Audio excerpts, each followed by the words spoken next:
Hello, everybody. Welcome back to the stream. Today we are playing a Holostars fan game. It's Protostar Twilight. And from what I saw, it is inspired by Fire Emblem on the gameplay side of things. So yeah, we'll see how this goes. Hopefully it's a fun time. And yeah, I'm a big fan of the Holostars. Really like some of their stuff, especially back in the day. I used to follow a bunch of Vesper. Nowadays, it's mostly Altair and a little bit of Battle that I watch. But yeah, anyway, let's just jump into things and hopefully have a fun time here. Let's see, what all did they say here again? Actually, okay. Anyway, so we're going to be starting a new game. Actually, yeah, we should be good. Hopefully the audio is fine. I had to do some unusual things to make this show up properly, but we're fine. Okay, what do we got? Normal or hard difficulty? The recommended difficulty balanced around a comfortable playthrough, or for veterans and problem solvers, balanced around risky plays and unit losses during battle. It's a hard choice. I mean, I am experienced in these type of games, so but we'll just play normal, I guess. Please be aware that while this project is very loosely based on the lore of Holostars English, it is purely fan-made and not intended to be considered canonical. Team Tactical Elysium. Content warning: flashing light, violent language, distressing themes, body horror, claustrophobia, graphic violence such as blood, gore, swearing and adult language, mention of self-harm, death, and even torture. This game is best played with a controller. No! Okay, one second. We'll get it. Oh wait, I already had the controller plugged in. Let's go. We received a quest 5 days ago. Some strange phenomena is happening in a smaller town not too far away. Hello? There we go. I was hitting the wrong button. There was no name on the request. It was simply signed, a friend. Now, some may say we shouldn't accept such a cryptic quest, but we had no choice, because we're broke as hell. Oh, yep, the reward was way too good to overlook. It won't hurt to check it out and see if we can handle it, right? Man, being broke sucks. Protostar Twilight. Act 0. And there's... nice, they put little credits on all of it. That's pretty cool.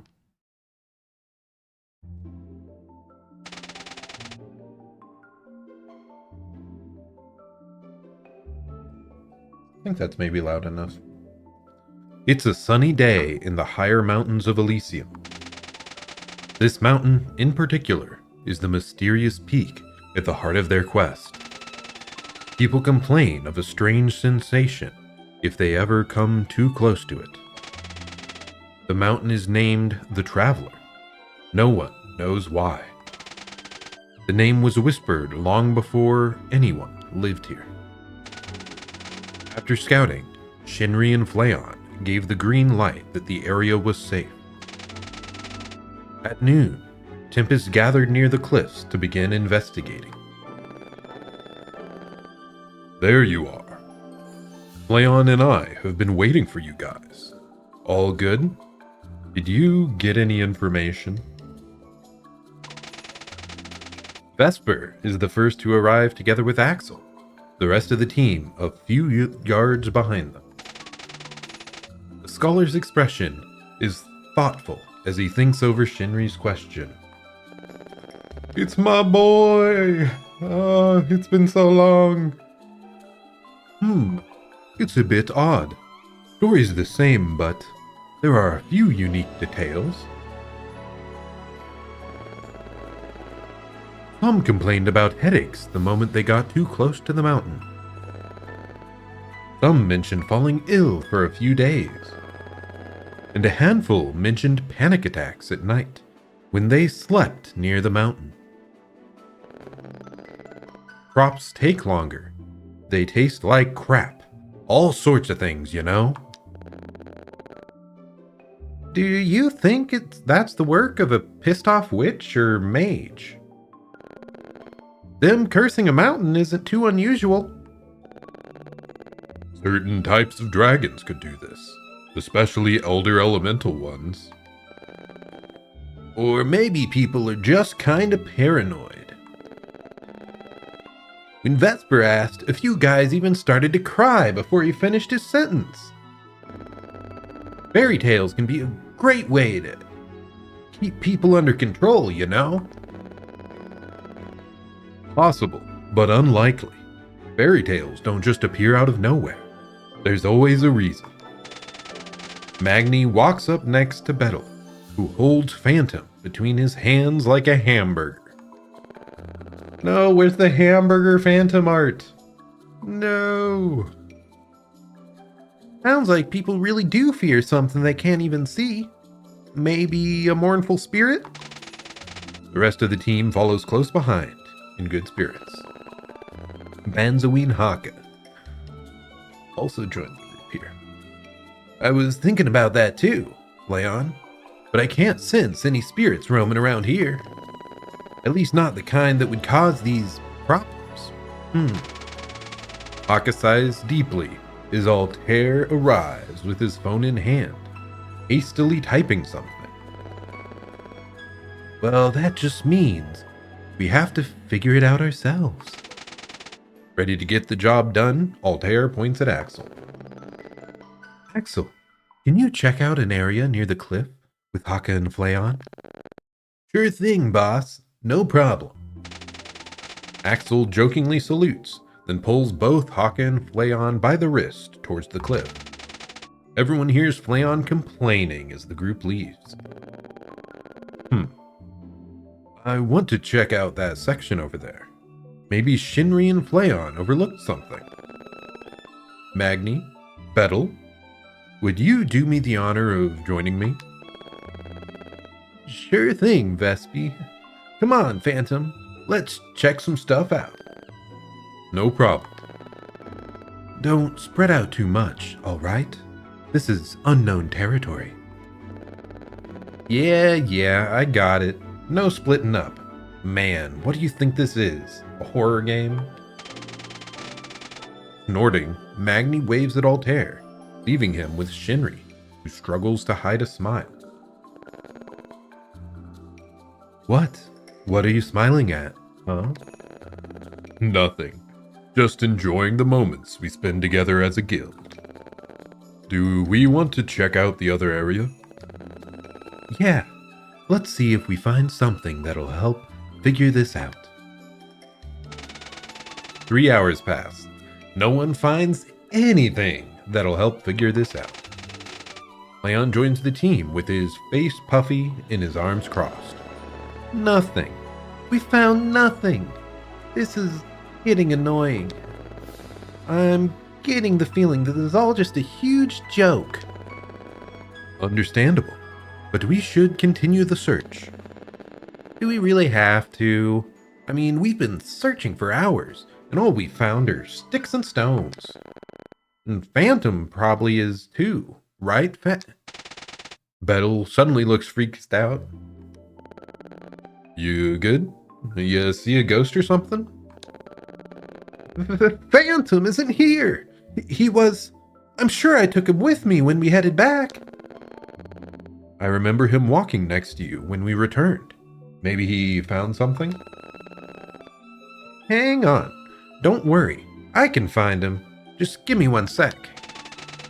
Leon raises up a hand and draws something in the air, creating a screen out of nothing. After he types a few buttons, a tiny red dot appears on the screen. There he is, just around the corner, like a 2-minute walk away from us. Near the cliff? What the hell is Phantom doing there all alone? Gah, it doesn't matter. Let's go get him. Well, maybe he really found something and he's waiting for us. Well, time to pick the doggy up. With Flayon in the lead, Tempest makes their way back to find Phantom. Quite a bit of dialogue here at the start. What's with that face, Haka? Honestly, I don't know. There's something weird in the air. Weird? Like a corruption beast, maybe? Now that you mention it, yeah. Man, that's super specific. How did you know? Because I'm getting the same feeling. Their conversation ends the moment they finally find Phantom. He sits near the cliff, staring into the abyss. Hey, Phantom, there you are, little guy. Gently, Bettel picks Phantom up, holding him like a sack of potatoes.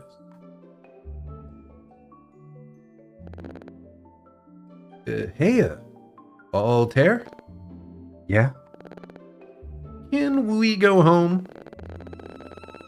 You good? I know you're not necessarily the biggest fan of quests like this, but I'm worried about Phantom. He's been acting kinda strange ever since we got close to the cliff here. It's like he's not really here, you know? I'm worried the area's having an effect on him. Will you allow me to observe Phantom? To ease your mind? Vesper carefully approaches Phantom in Bettel's arms, but stops midway. Just then, he turns his head to his left, glaring into the woods. Someone's coming. They're close by. I see them. Right there. Between the dark shadows of the trees, a hooded man emerges. From beneath the hood, they can make out a cold, dead smile as he stops. Almost immediately, Altair moves in front of his team and holds his gun saber at the ready. Who are you? Why are you here? That was you, wasn't it? The quest? Did you send us that quest to come here? Oh crap, it's a trap? But he's all alone. He can't beat us all, right? I wouldn't test fate too much, Axel. Stay on your guard. Aye, you got it, Gramps. Right back at you. Of course. Who do you take me for? Enough dilly-dallying. I've waited long enough for your arrival. Now, it's time to take action. What's your deal, bro? Got a problem with us? Silence, clown. It's time for battle, not meaningless chatter. Clown? I'm a jest. Altair holds his arm up in front of Bettel, silencing him. Why don't you just tell us what you want? The roadman scoffs at that and lifts a hand in front of him to point at Altair. No, I don't think I will. It's far too early for that. Early? Yes, early. For the time being, why don't you all have a bit of fun with one of my pets? A deep roar reverberates through the air, and the ground beneath the boys begins to quake. I'm not sure I like that sound. Agreed. Maybe it's time to retreat? I don't think so. Come to me, my puppet. A billowing cloud of pure black smoke seeps from the ground and gathers behind the robed man. Show them your power. Crush them. The smoke coalesces, taking a large, demonic corporal form. Ready up. Let's show this guy the power of Guild Tempest. Hell yeah, you got it, boss man. Okay. So we are just right into it here. Nice. I'm gonna maybe turn down the volume a little bit. It's a little loud here, I think. Nope, that's up. Nope. There we go. Okay. So first up, let's just save real quick. Currently in the prologue info. Note on unit loss. That seems important. Don't worry. Even if a member of Tempest loses all their HP, they'll be back up on their feet at the end of the battle. Just make sure Tempest isn't completely wiped out. So there is not permadeath on this, like some of the older Fire Emblems have, or on like the hard difficulty that I played Fire Emblem Engage on. That also has permadeath. But here, let's just see. Manage has the convoy. You can trade items. Formation status, use item. What's the point of this? Anyway, first up, we have... Let's just switch these two. I want to see what happens. So they don't move locations on the map, it appears.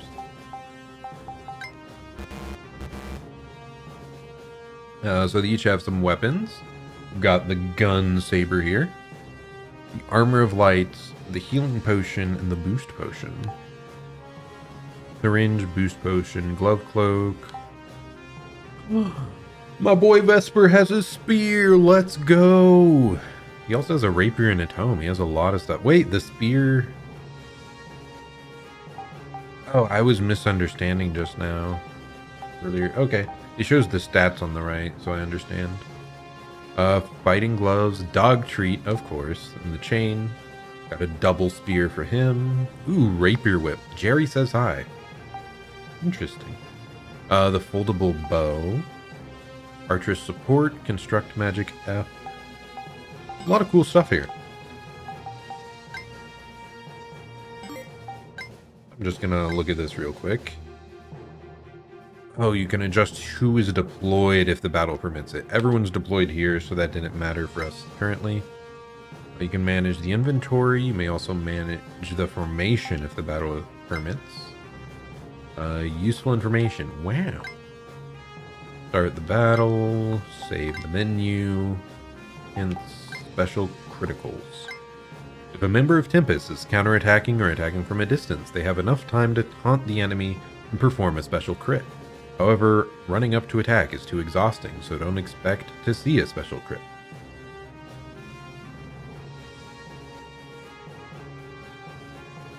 Oh, okay.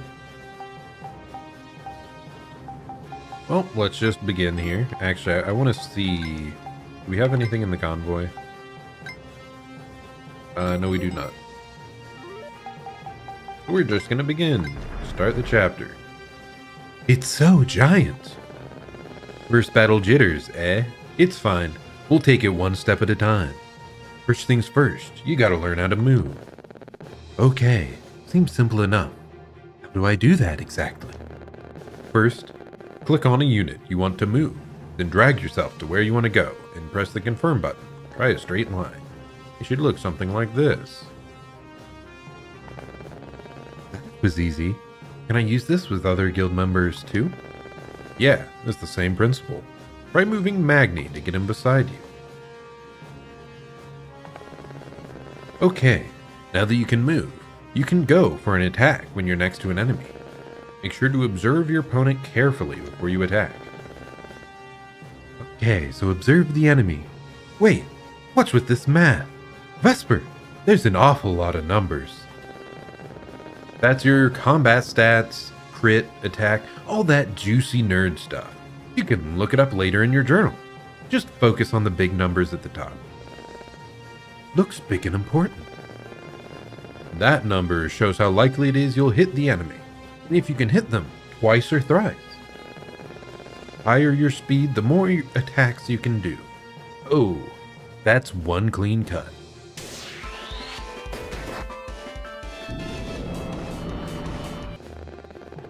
That's a good blow, but did you know you can deal more damage? More damage? Really? If you're lucky, you can catch the enemy off guard with a critical hit if you attack right now. Got a couple more people to murder, so. Starlight Strike. Crit. That was awesome. My turn. Watch this. Wait, Des.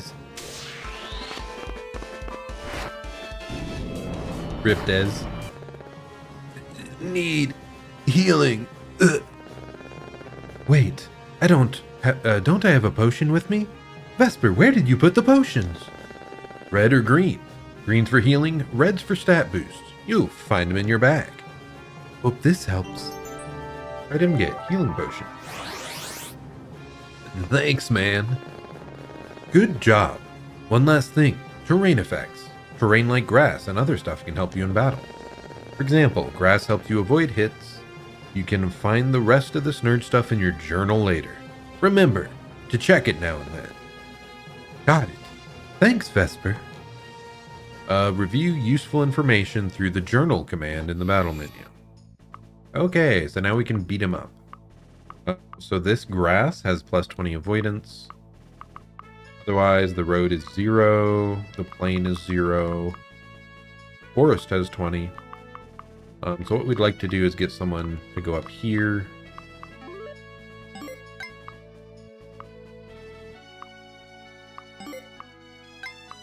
We'll just walk right up. Gun saber, and what do we see here? The attack will be nothing. Kind of interesting. 82% chance of hit. So either it's not telling us how much damage it'll do, how much the attack will do, or it will deal 0. So if I move you in, use the syringe, it's also not showing. So I don't know if this is just...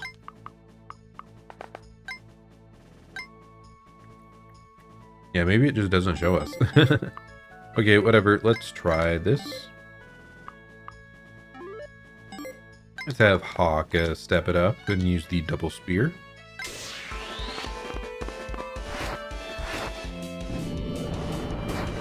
Oh goodness. We definitely took damage there. So yeah, I have no idea what's up with the attack bit. What if we go here? Are we able to attack? This has range of 2 to 3. Nice. What if I move away 3? Is he able to hit us back? It doesn't look like he'll be able to hit us back. So this seems like a free attack. Yep.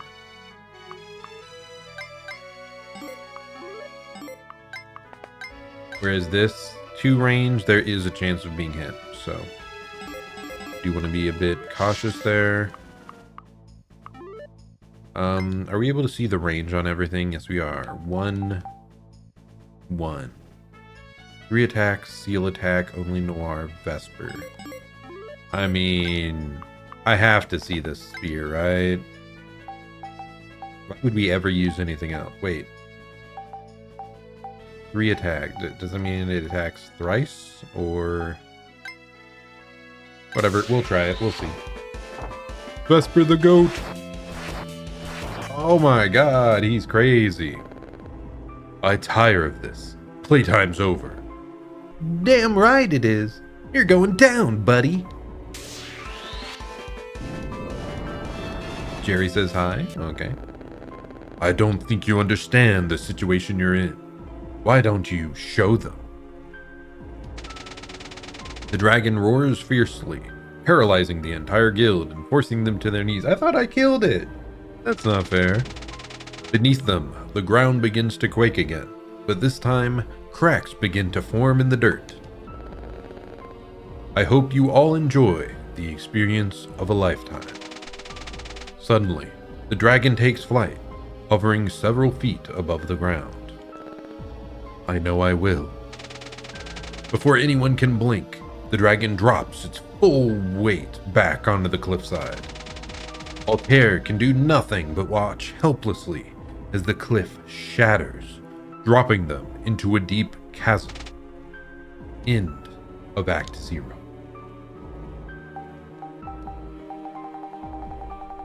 We got a lot of save slots. Oh my goodness, 50 save slots? That's wild. Well, we get to do the classic of just continue on down. Okay, act writer Nix, conversation writer Nix. Artist Lumiscuro. After falling down the hole, Altair's consciousness has fallen deep into the other. 5 more minutes. Unfortunately for the leader of the Tempest Guild, the room full of crystals is too cold and bright. His body awakens with a jolt, the cold finally getting to him. Where am I? Groggily, Altair stands up and wanders through the dungeon. Some of the shadows come from the light of his armor, while others are from distant crystals.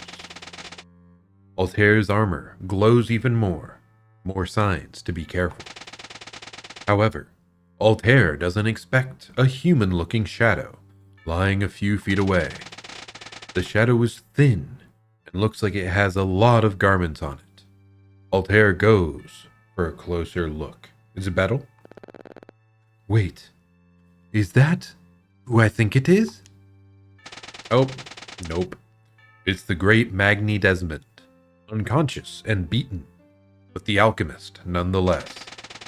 Altair grabs the green potion, letting a few drops of the liquid touch Magni's lips.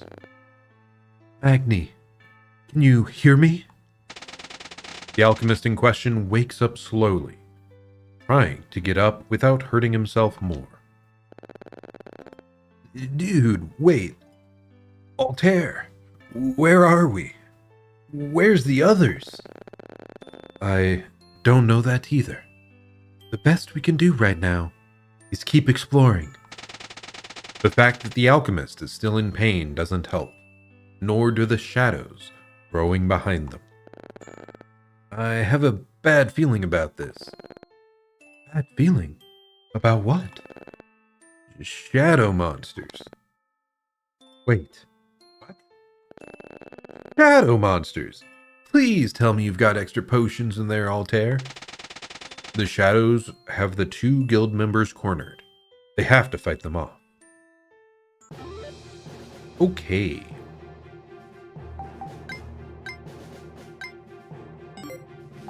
And the fight begins. Victory conditions, defeat the general. Lose conditions, everyone is defeated. What was that? So this is unknown person's message. Any fancy stuff over here? Just a bunch of impassable. It looks like there's a couple chests up top and this message thing we want to check out. That's not what I wanted. No, did I just accidentally wait with them? Ah, no, we're good. Okay, that's good.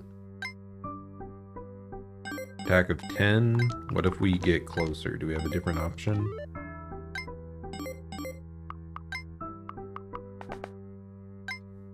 The syringe only does 8. Oh, we're definitely not doing that. So let's see. 2 attack, 2 to 3 range, 70 hits. Wait, this is just like a usable, like consumable item? Is that what it's saying? And then 8 attack. Why was this? This was going to deal more, right? I'm so confused. This says 10. Okay, this says 16. I guess we go for this. For hopefully the one hit kill. Yep. How much you got, leader? 14, not quite enough to finish it off. So let's check out this thing's range. We're just gonna want to head right up here and wait. And then now we can have this guy come up. Actually, not quite what we want. How much range does this have? 1, 2 motion.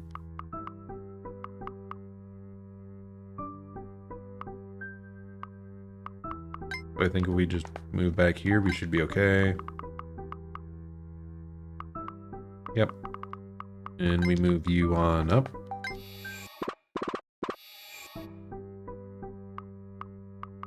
Okay.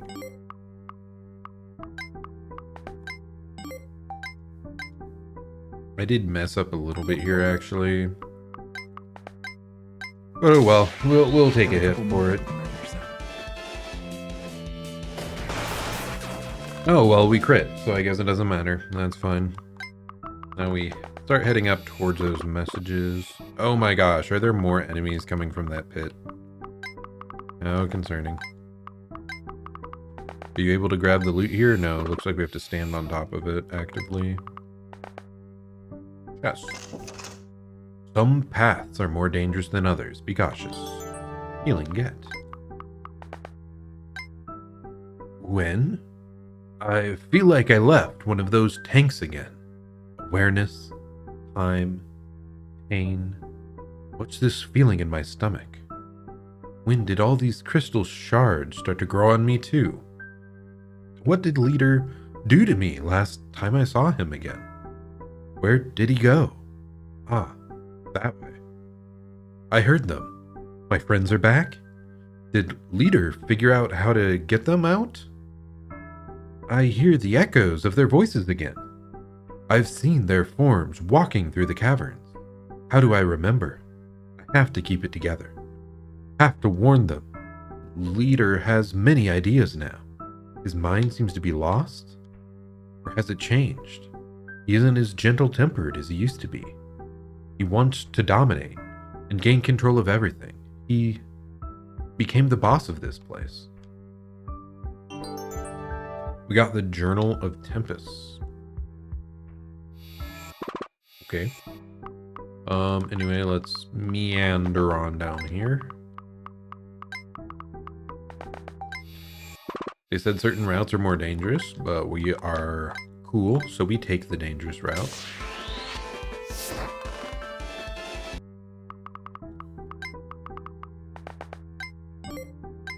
Nope, don't talk. We want to attack.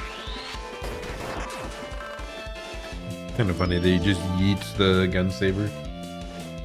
Ooh, nice. We got a level up. Tell your mom I'm gonna be a little late tonight. Oh, that definitely was a crit. That comment just landed. No, are we poisoned? Or is it just... I think it's just a visual effect. Oh. I was wrong. It is indeed poison. I wonder if when we level up... No, we don't lose status conditions when leveling up. Good to know. Item get. Crystal Record. Okay, what's the Crystal Record? It's a stat boosting item. Okay.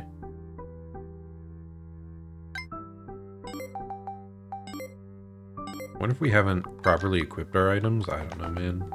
Maybe if they're just in your inventory, they grant that stat boost. Could be. Do you have anything to cure poison? Doesn't look like it. So we kind of want to hurry up, get close to the guy here at the end. What's our range? Right up to here. We're going to come up right up to the border.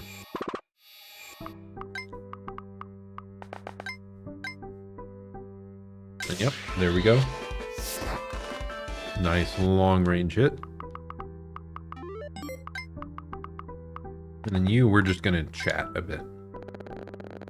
How are you holding up, Des? Any injuries so far? Nah, nothing. And even if I had been injured, do you think that I, the great Magni Desmond, wouldn't have healed my wounds by now? Alright, that's good then. You tell me if you get hurt though, right? Yeah, I got it, you big worrywart. Now, let's focus on the battle at hand. We're not gonna get out of here by talking all day. Yeah, you're right. Let's get rid of that thing and go find our boy. Oh, we got attack and defense up? Interesting. Oh, Lord. Are you for real? You're getting off easy. What the heck, Magni? You're supposed to tell me when you get hurt. Remember? Anyway, we still win those. That was a close one. If you didn't have those healing potions, I think we'd be done for. The two guild members walk deeper into the cave. The walls close in at every step. A blue blob appears nearby as they get out of one of the narrower sections. Altair? If this is about me being too tight, I swear. Altair, do you see that blob? The blob in question is a small slime, looking like an adventurer with small spikes. If you've got vesties in the belfry. Altair turns and sees the blue slime. Oh, that blob. It looks friendly. Indeed, the blob is cute. It keeps staring at Altair, as if waiting for something to happen. The little guy looks safe enough. I guess it wouldn't hurt to get close. Magni still has his weapons ready in case it attacks, and Altair slowly starts singing. It's smiling. Keep singing to it. If you can get it calm enough, we could take that little guy as a companion. We can do that. It's in the journal, remember? Altair keeps singing to the little slime, and after he asks if it wants to join them, he smiles and makes a blob-like sound. Bloop, bloop. I'd love to come with you guys. I guess we're bringing him with us then. You could either put him in your pack, or we could have him out and about. I think he likes it out and about more. I think he'll like it more out and about, won't you? Item get. Concept slime. Our intrepid adventurers. Why am I misreading stuff so much right now? I need to take a drink and slow down. Our intrepid members keep going further in, not knowing what could happen next. Maybe their little slime companion would prove useful. End of Act 1.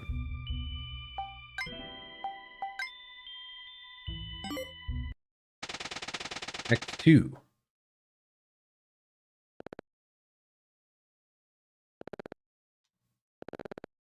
Yeah. Where is this? Where am I? Akka sits up, rubbing his sore back and looking around, taking in the stagnant air. It's cold, the only light coming from the iridescent, strange crystals lining the walls. Ugh, my head is killing me. Did I fall down somewhere? Where are the others, and how? Ugh! As he stands, he nearly crumples again from a crippling sensation. It's as if the darkness outside is trying to crawl inside him, pushing and pulling at his body. A fleeting image flashes behind his eyelids, a beast cloaked in black feathers, and so hungry.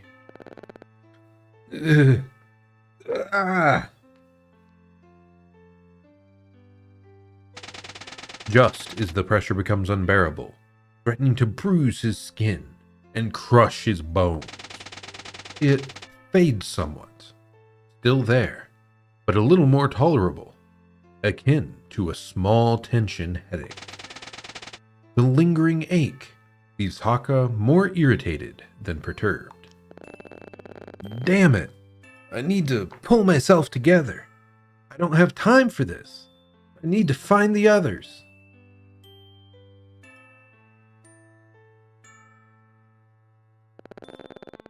Bettel! Henry! Leon! Is anyone there? Nothing answers. There's only the darkness, the ache from before, and a horrible silence.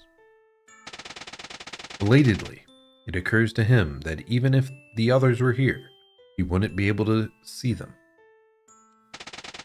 Perhaps, supplies a voice in his head, they are here, but they can't hear you. He ignores it and stubbornly tries again. A few hours pass, at least, according to Haka. Guys, hello? Altair, Magni, you there? His voice falters. The heaviness from before weighs on him, drowning out the repressive ache. Axel? Vesper? Anyone? But nobody answers. Maybe he'd been the only one to fall down here, and the others are on the surface looking for him. He thinks about their faces, and somehow, they all look so sad. Maybe they're down here, somewhere, in the dark, unable to hear him, lying cold and lifeless. No, I can't accept that. I won't. He continues to walk. He has to get out.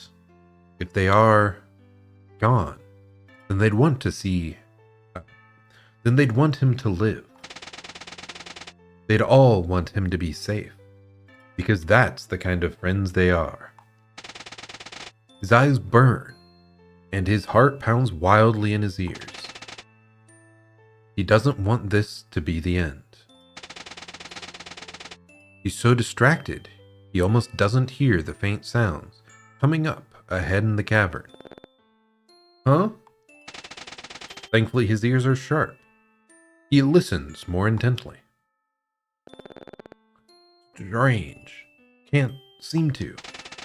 One voice, a soothing baritone voice, with distinct rising and falling inflections then.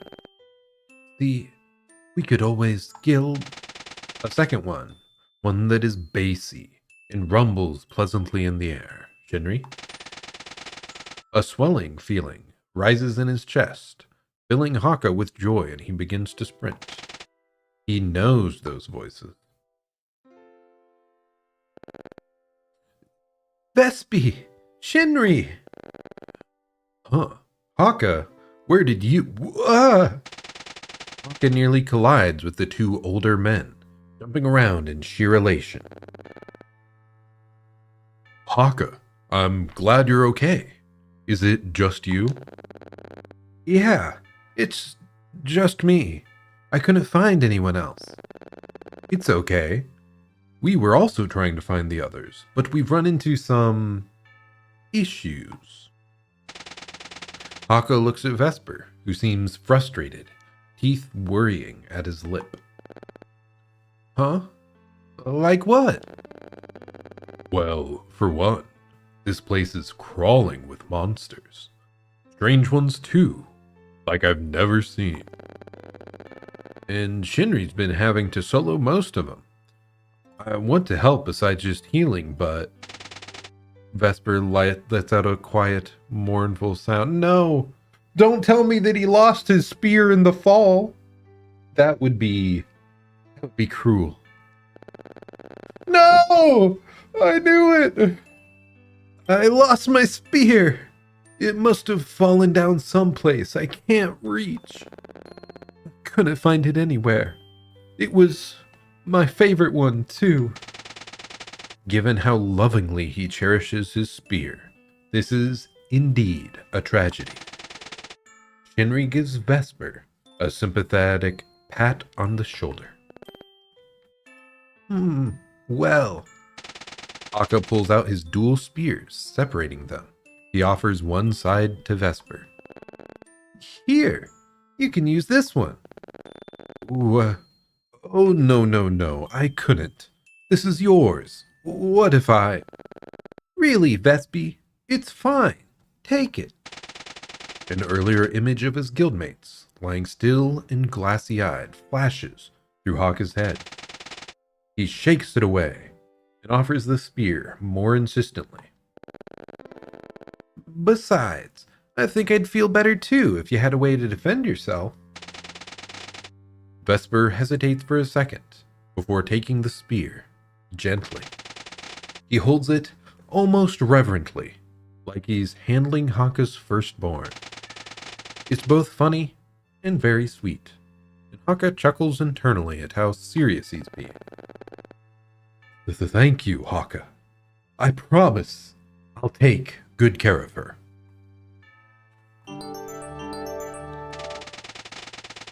Just as that handoff occurs, all three of them are startled by a horrifically loud squeal. What the hell? Besides him, Henry looks around before zeroing in on something off in the distance. He points at a shambling, approaching mass. Look, over there. It's a bunch of monsters. And in the front, that looks like a boar? Ahead, leading a herd of other creatures, a sizable boar steps out of the darkness. It snorts and lets out a low, distorted growl. Out of its body jut several iridescent crystals. Instinctively, the three bring out their weapons, and the boar roars and charges. Here they come. Oh goodness, that's a lot of opponents. Yeah, that's a lot. Let's fight. Begin. Victory conditions. Defeat the giant boar. Lose conditions. Everyone is defeated. Is that a Vesti?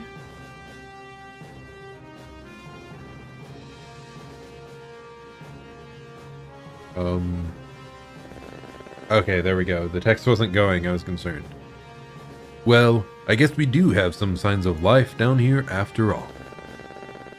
I guess that's an interpretation for this thing. It's no beast we can handle, though. Whatever it is, it's definitely not friendly. The Vesti!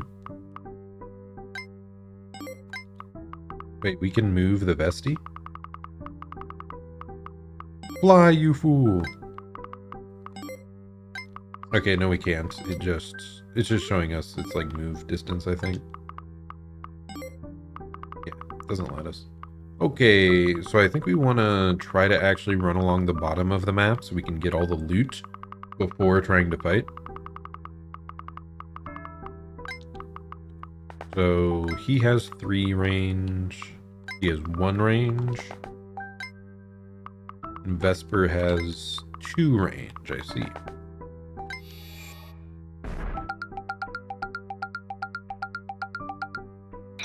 No! Okay, that's good. Get over there, Vesper! So yeah, these slimes are bad, right? I'm just wondering why they took damage. Maybe all these, like, attack each other a little bit? I don't know.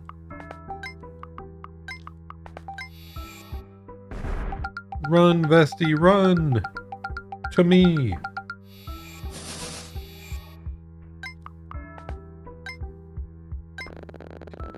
That bat there. It doesn't seem inclined to attack. Does anyone else hear this strange sound?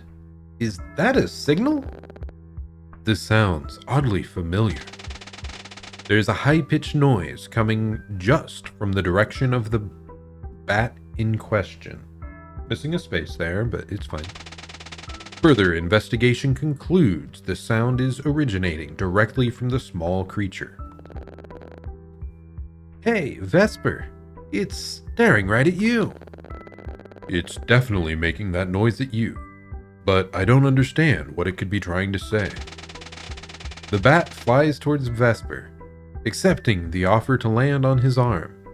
Almost immediately, the cry evolves into a loud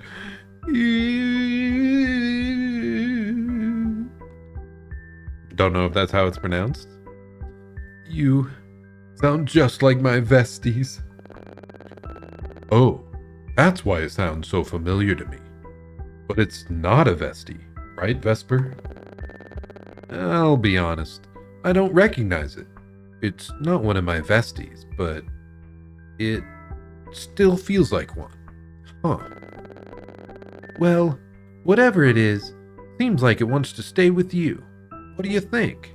Should we take it with us? The bat flaps its tiny wings, abandoning the scholar's arm to relocate atop Vesper's hair. It soon settles itself, like it doesn't intend on leaving anytime soon. I don't think I am the one to make those decisions. It's just a little guy, and already made up its mind. I don't want it to think I hate it. He loves us, or he doesn't hate us. Yes, he doesn't hate us. I miss them, dude. Why is our health different now? What? Is that because our, like, items? Because, like, did we gain 20 health by getting that, or did we lose health? I really don't know. Okay, anyway, we're moving probably all the way up.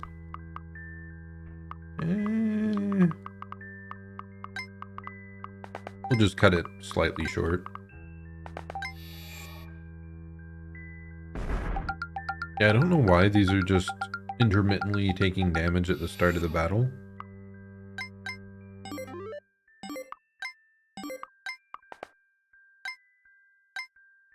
Okay, how much do we got? 20? That should be a one-shot.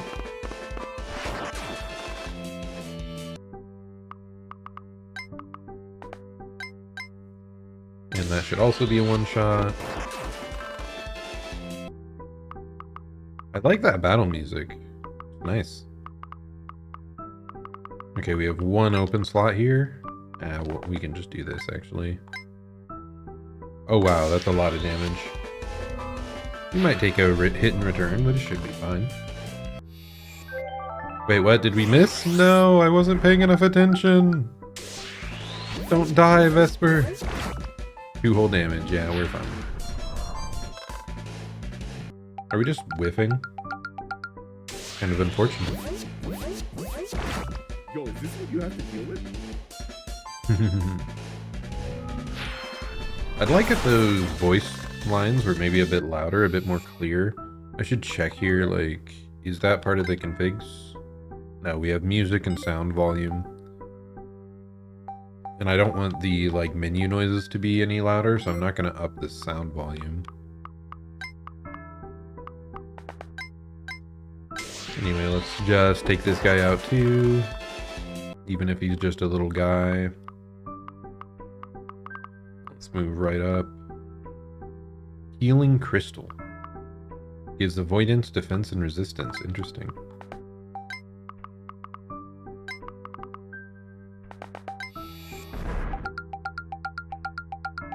But it doesn't grant heal. Oh, it does grant healing. Okay, that's kind of sick.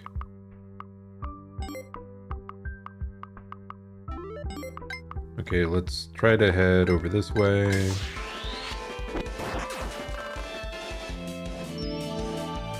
Get as many level ups as we can here.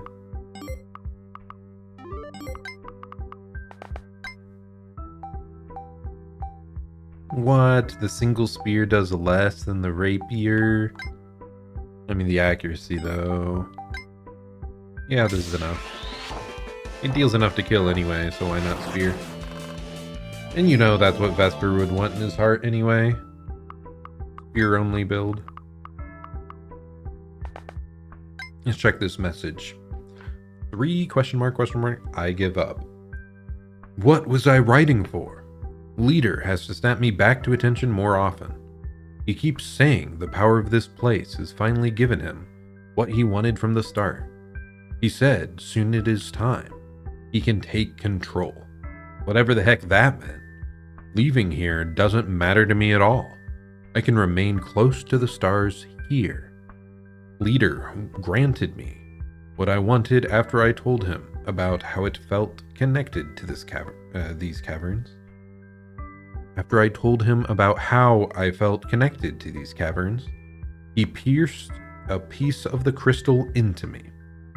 He is making me a part of his power too, he said.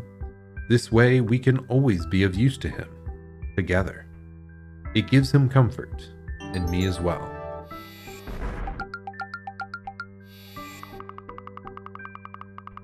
Anything else interesting? Doesn't look like it. What about this door? Open area. I think we just keep trying to run.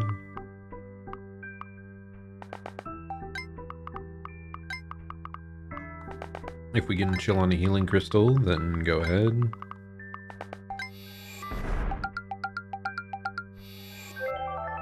Oh, this is going to be a little bit time consuming, just all this movement.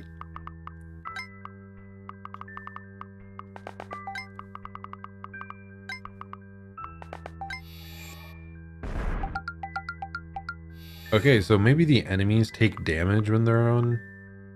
Oh, that's a mushroom there. I totally missed that previously. So the mushrooms injure you, and the healing crystals heal. I see. We got a talisman. Yeah, I didn't even know. I didn't realize that was a type of tile. Anyway, it's nice that they seem to be following us here, so we should be able to fully loot everything before they get anywhere close to us. What? Can't just give us an empty chest like that. How disappointing. We got the tea set.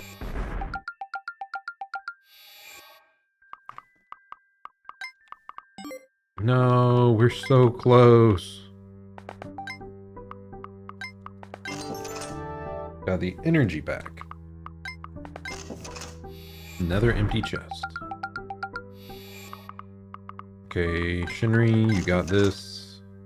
A sound echoed in the distance. What could it mean? Okay, anyway, we're gonna try to head over to the door here.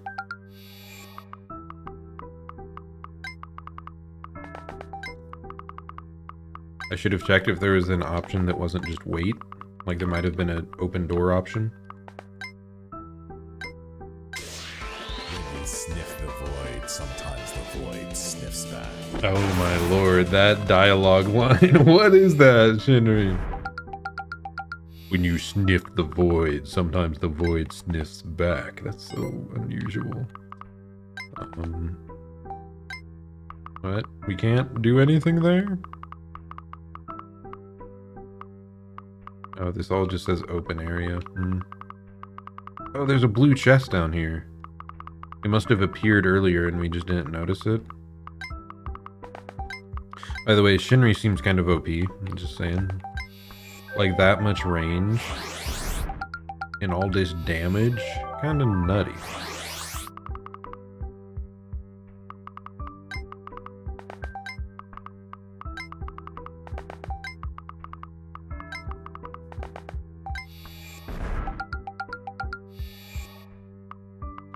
Wait, we were on mushrooms?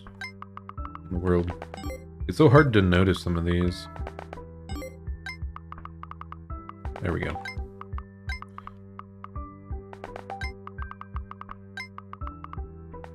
Corrosive crystals. Don't stand on the corrosive ones. Oh goodness. Pay attention to what everything does. Okay, we're pretty much almost there.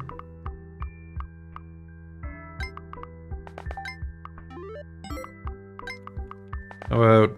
No, they can't talk to each other. No! Okay, finally. Chest. We got a crystal record. Which I think earlier it said it was some sort of power-up item. Not sure. Anyway. Oh lord, I did not think it would be able to go that far. What the hell? Now I feel dumb. 1, 2, 3, 4, 5, 6. 1, 2, 3, 4, 5, 6. So right there. Yeah, we're just gonna head over here to Healing Crystal. Try to get you as close as possible and we're good to go. Okay, now we start attacking range a bit.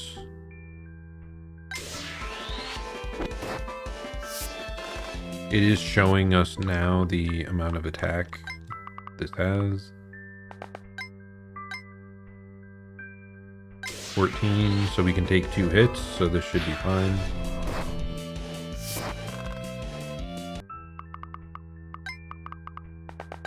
Now this is the questionable one. 15, we take 12. Do we have a healing potion of some sort? Yes, we do. Use it. We actually have quite a few there. Yo, is this what you have to deal with? Perish.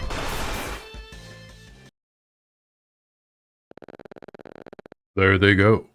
I don't think they'll be coming back anytime soon.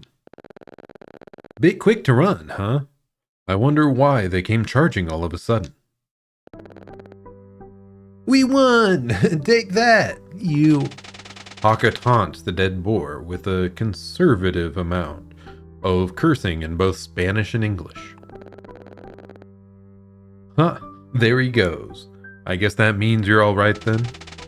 At Vesper's query, Haka calms down, turning to face him and Shinri. As he opens his mouth to answer, however, he winces and rubs his right arm. Yeah, I'm alright. Just a little sore, I think. Shinri observes the movement, and he shares a glance with Vesper. Despite the mutual concern, neither comments on it. That's good. Well, before you found us, we were trying to figure out how to find the rest of the guild. Did you hatch up any ideas? Maybe? I don't know if you two still have yours. Vesper fishes around in his coat pocket before producing something, holding it up. But I still have my guild communicator. You guys had this the whole time and didn't think of it? Whoa, really? Nice. I totally don't have mine. I think it dropped out of my pocket when I fell. And mine's definitely a goner after I landed on it. Lucky you saved yours. Well, don't say lucky yet. I still don't know if it works. He fiddles around with it for a bit. Eventually, a low static emits from it. Hello, Guild Tempest. Is anyone out there? This is Vesper speaking. Over. They fall silent, listening. But there's only static. Maybe they just lost or broke their communicators too? Vesper pulls a face, brow furrowing, as he bites his lip. Maybe, but it seems unlikely I'm the only one whose communicator survived. No, I think it's a connection issue. This abyss is a dead zone, even if they're down here. They couldn't hear us either way. A heavy quiet settles around them, each mulling in their own thoughts. Vesper turns the communicator off, tucking it back into his pocket. That seems to break the spell of silence, and Shinri clears his throat. Better get moving. We shouldn't hang around too long, in case more giant boars come knocking. Then he gives them a reassuring smile. They'll be okay, guys. They're resourceful. Let's just hope for their safety. And that we see them again soon. Right. Yeah. All right. Let's go. Hoping to reunite with their guildmates safe and sound, the three delve back into the unknown. Unbeknownst to them, hidden in the dark, something watches them go. Something with bright eyes and a black heart. Into Act 2. Okay. There's quite a bit to go through, man. There's more dialogue than I expected. I was hoping for a higher, gameplay to dialogue ratio, but, to each their own. Some want it for more the visual novel-esque element, and I suppose it is like a Holostars fan game. It makes sense to focus on the characters more, I suppose. Fading in and out of consciousness, Axel struggles to awaken. What appears to be an unfamiliar voice echoes. Little buddy. Just hang on, little buddy. Who? Please, be safe. I'll find you again, I promise. Where? After struggling with his aching body that yearns for more rest, Axel comes to. Standing up slowly, he looks around where he had fallen. Axel had landed on a ridge overlooking an underground lake. Below him, crystals shine through the completely still and clear water. At the bottom of the lake is a gravelly shore littered with several alligators. Several alligators dot the shore beneath where Axel had landed. A few have turned their heads towards Axel, but make no attempts to climb up and make him their meal. In the distance, a voice more familiar than the previous one echoes. Axel strains his ears. Buddy, where are you? Betsy. The Phantom. Where are you, buddy? What's up? Axel, you're here. Have you seen Phantom? No, I have not. Are you sure? Bro, I walked about halfway around this lake and I haven't seen him. Just some Alright, if he wasn't on your half of the lake and he wasn't on my half, I'm gonna guess he hasn't found anyone else. He hasn't found anyone else. No point sticking around here. Those scaly shits might be after us. Having made it past the land bridge, Axel and Bettel venture into the cave system. Not long after entering, the pair come to a fork in the path. Shoot, a fork in the path. The cave's been twisting for a bit. I think we might be in some kind of maze. No sweat. Me and Shinry have mastered mazes at this point. Bettel charges at the path directly ahead. After a few seconds, Bettel runs back to the junction. Dead end. Yeah, I can see it from here. Alright. Alright then, right it is. Once again, Bettel charges, this time to the right path. And once again, Bettel returns. Also a dead end. I thought so. There's a draft coming from the left here. Alright, then follow my lead. Hold on. Something smells like bull. Don't tell me. Not the alligators. Nope. That's not what I wanted. There we go.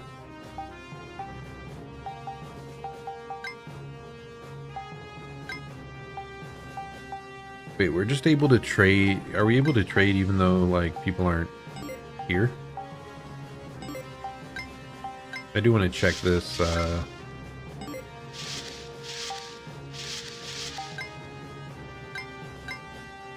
is going on here? Ah, there we go. So the energy pack is learn skill item recharge. Skill for Machina X Flayon, not surprised. So Vesper, can we trade with Machina? Energy pack. Okay, so yeah, we can trade even though people aren't together at all. I'm just gonna guess here, is this a Vesper item? Yes, it is.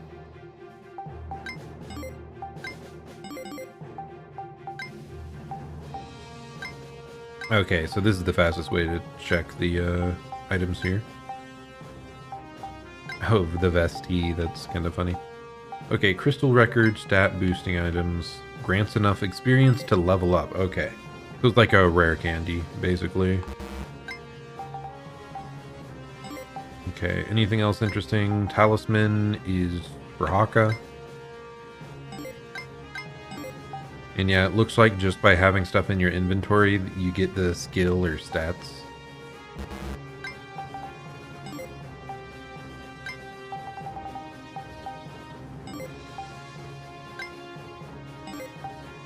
Anything else interesting? Doesn't look like it. Yeah, so we already traded all the items that seem to matter.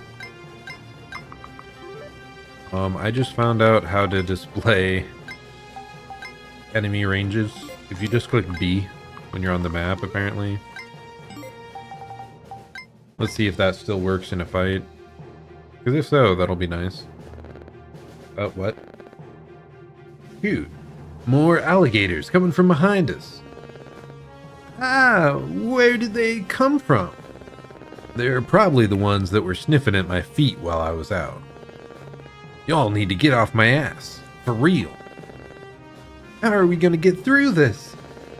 Slowly, picking off the alligators in front of us while fighting back the alligators behind us. Just stay close together and we'll get through this. Man, if only we had help. Victory conditions, escape. Or defeat boss gator. Lose conditions, everyone is defeated. Compared to the rest of Guild Tempest, battle stats leave much to be desired. Listen, we can't all be caked up and have big pecs or giant mechas. But Bettel does have a special ability. Try moving Bettel next to Axel and choose Perform. Perform? Like a magic trick? I've got plenty of those, but what'll that do?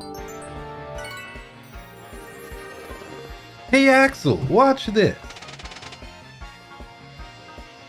Oh. Why did chat disconnect? Not that there's anyone there. That was a bit unusual. Anyway, Bettel sticks his hand inside his hat. Oh, I'm on the wrong page now. There we go. Ta-da! Bettel pulls out a receipt from the grocery store. Wait, that's not... Suddenly, an obscene amount of tomatoes falls out of the sleeve of the opposite arm.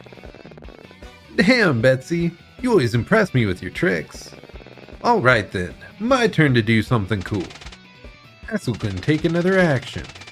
Bettel's Perform ability allows other members of Guild Tempest to move and take another action in the same turn.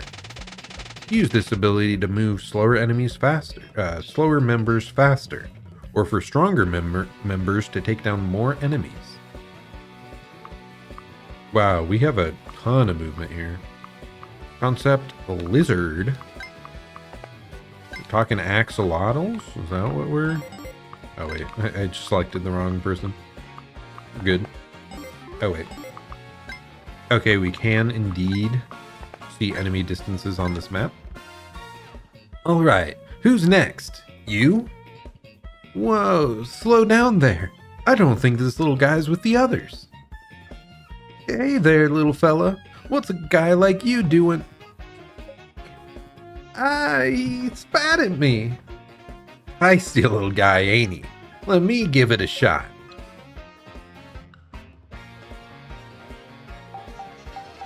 Inspired. Axel offers impassioned and expletive-filled encouragement. The lizards seem amused by the big man's funny words. What if you go again?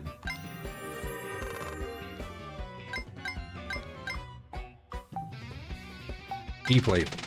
Axel grabs the lizard by the tail and starts tossing it in the air. The lizard seems to be having fun.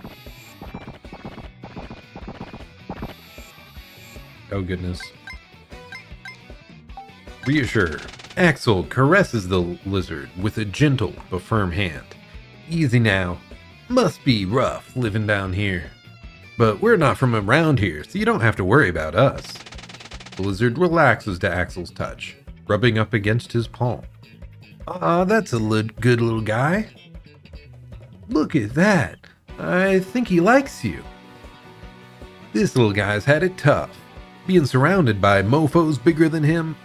Seems he wants to hang by the strongest one.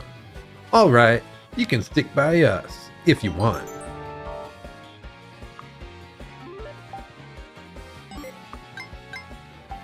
Perform. I just want to check real quick. It doesn't say.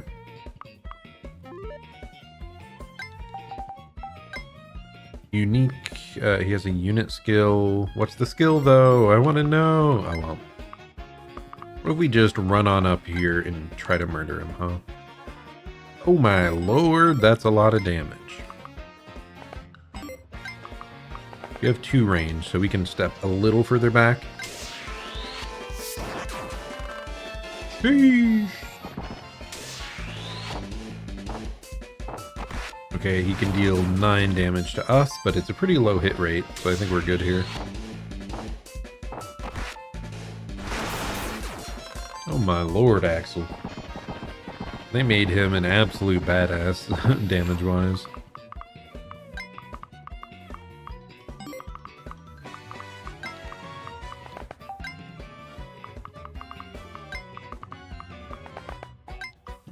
Oh, not talk, we want to perform.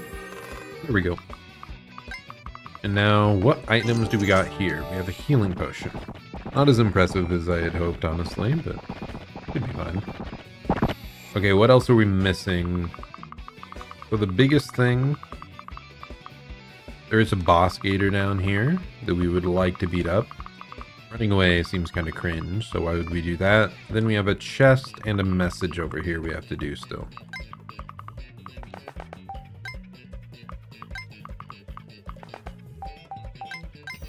Get out of here, Axel. Let's go.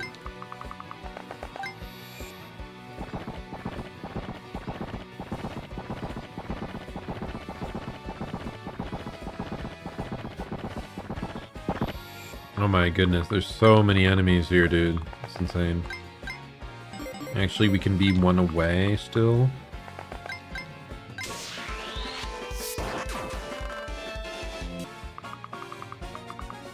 Get over here, Bettel. We need your assistance.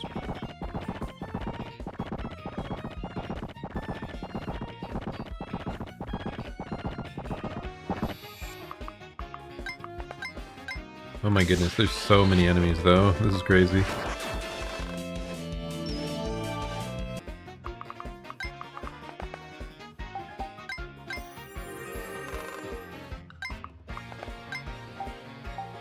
So these deal more damage, but they have less range. So I think we'll switch to them. Hopefully they can't reach all the way up to Bettel here, but might be able to. Oh no, Bettel, no. Wait, does he get one shot? Holy! Don't get hit, Bettel, no! It's a low chance, but that is very concerning, just saying.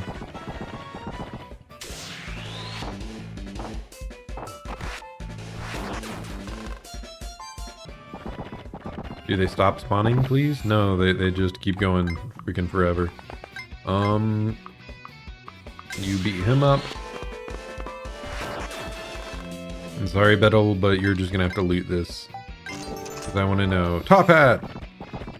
It probably gives him something. Because who else would care?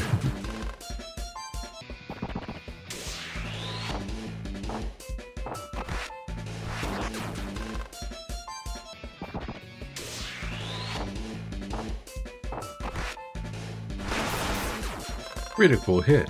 Why isn't he saying a sick line like all the others? I thought whenever a crit happened, they'd always say a goofy line. Does it let us act first if we are attacked? Because that's what it looked like.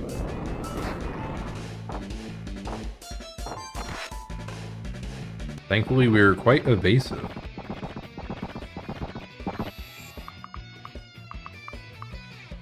So yeah, can we check that? Pop hats. Unusable item. Hat trick. Always strikes first. Yes, that's pretty cool, actually.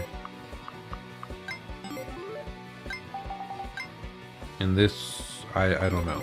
It just says unit skill. I don't know what that means. Okay, fighting gloves.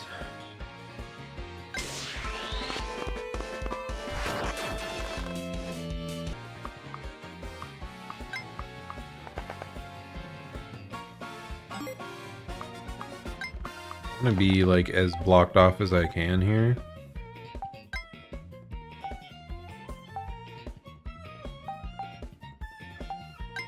I mean, this just seems slightly better, right?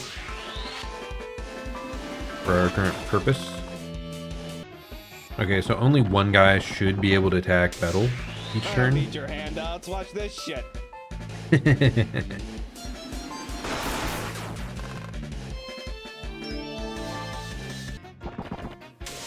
Battle's great. He's probably the Holostar guy that I wish I could watch him more because I really enjoy his stuff.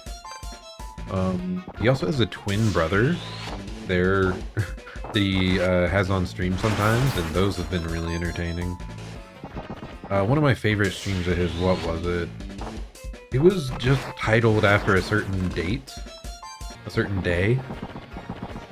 And it was one that like a super chatter just said that date totally out of context one day. And Bettel took that as like, this is the day I die. Oh no. Ugh, my ass is still sore. How are you holding up, Betsy? Me? Just dandy. Bounced off some slimes and managed to roll away before they knew what hit them. God, you really are the lucky one. Conversation boosts are temporary stat boosts that can be applied to Guild Tempests. Most conversations will unlock after completing certain objectives, or when a Tempest member is under status effects. It is important to foster relationships between your fellow guild members. Always keep them close together. If you're facing a tough opponent, talk to each other. Even just a little stat boost could mean the difference between victory and defeat.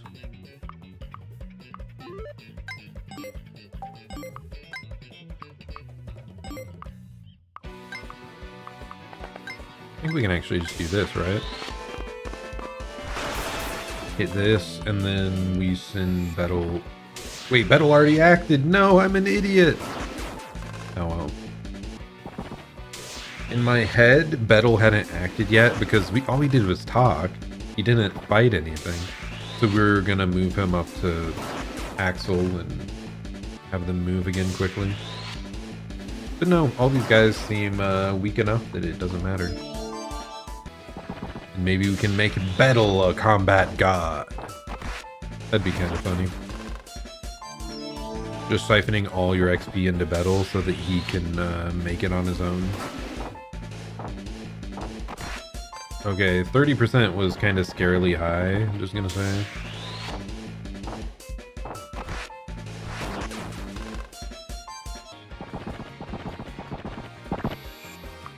Okay, we're just trying to move up so that they will all attack into Axel.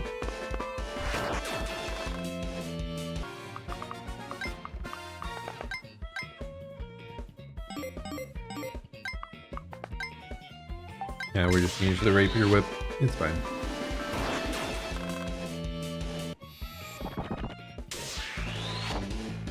Kind of surprised they set it to just spawn seemingly infinitely here. Most of these type of mechanics, they'll usually like stop for a couple, but no, we'll get through it eventually here. We're strong enough. I mean, we're probably leveling up and getting stronger as we go, right? Okay, yeah, it just never ends, man. This is an endless wave of opponents. Would it be better if we try to rotate around here to the left to get to the boss? What is this, by the way? No, it's just an empty slot. I thought there might be an item over there because it looked like a little torch thing. Okay, step on up.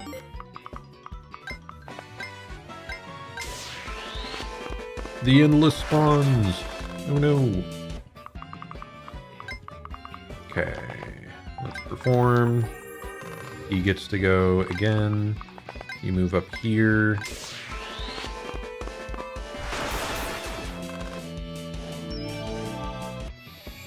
yeah, we just keep getting stronger bit by bit.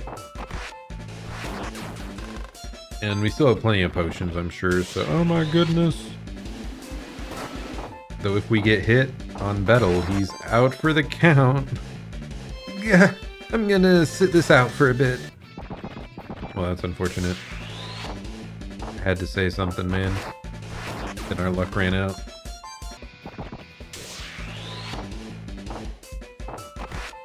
Just never ends, man.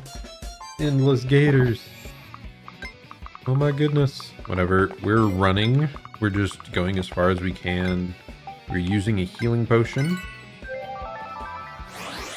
And we are letting them attack into us.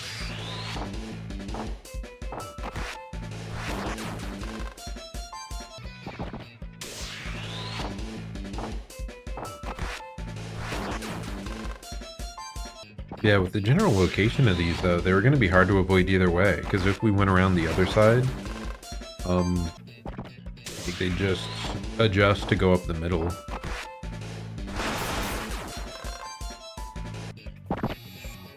Okay, get over there, buddy. Okay, so we have 2 more healing potions.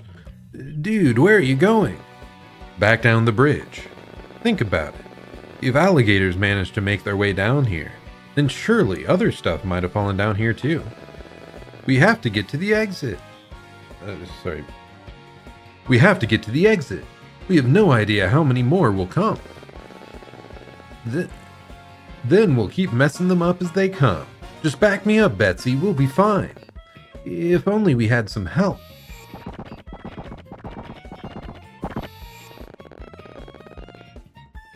I'm real glad these growing crystals are here.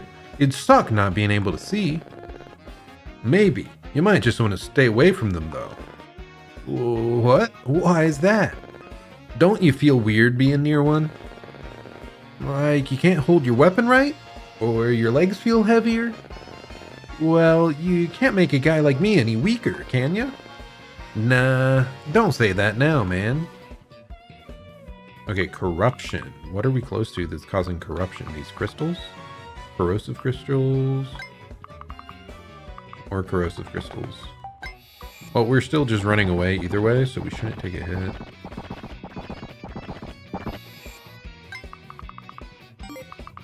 Okay, yeah, this guy can't move anyway, so we're fine. Oh god, he can move. It lied to me. It was strange. There don't seem to be any more reinforcements coming. Axel? I think I know why. What's that? Some kind of boss alligator? You ready, Betsy? We're gonna mess this guy up and become the new boss of this lake. I want to go home. I'm a little concerned here. Okay, it's just 12. Why do you want to bite my ass? 93. Oh my god, we got very lucky with a crit there. Because now we can actually beat this guy up. But we had to aggro before the stuff stopped spawning. Wow. Yeah, I still find that little flame to be a bit weird, though. Like, is there anything... I swear that feels like it could be a hidden thing. What? Is it on top of me? I didn't realize they could be on the same, like, plot as us. Maybe we can step directly on top of them, too. I don't know. Jesus fucking Christ. We did it, boys. The lake belongs to us now. I need a minute. The lizard scurries up Axel, bouncing and licking him on the cheek.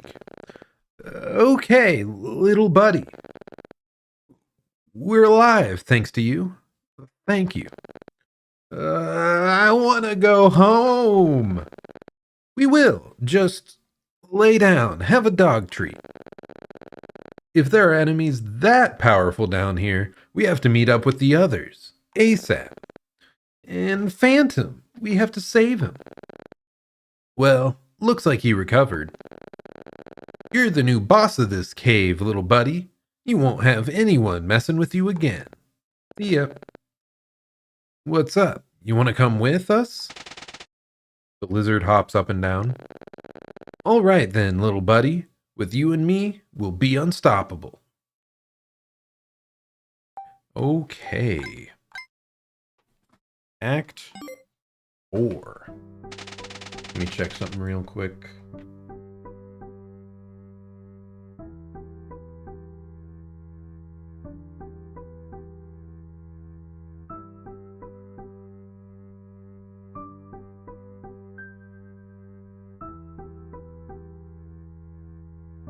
Okay, where are we at? I just wanted to check if they said how many acts there are.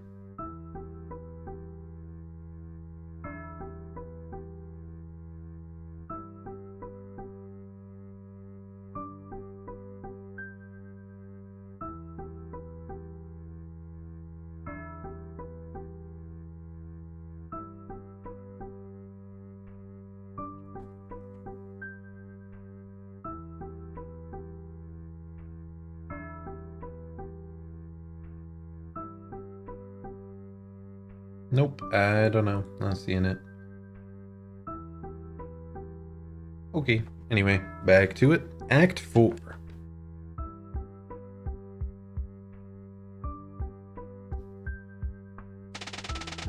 The soft light of the crystals act like a soft guide up the strange cave system. Altair and Magni still have no idea what's going on, where they are, and what purpose this strange place serves.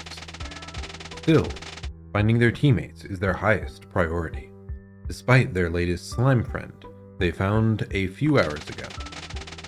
Carrying the slime on his arms, Altair's in high spirits, while Magni can't stop thinking about this place. Tell me, Altair, doesn't this little guy here look awfully a lot like your old Vtuber's at the guild? It's attached to you like glue. It feels different, though. My alt Ventures feel a bit warmer, and their squishiness is also different. There's a difference between squishiness? Really?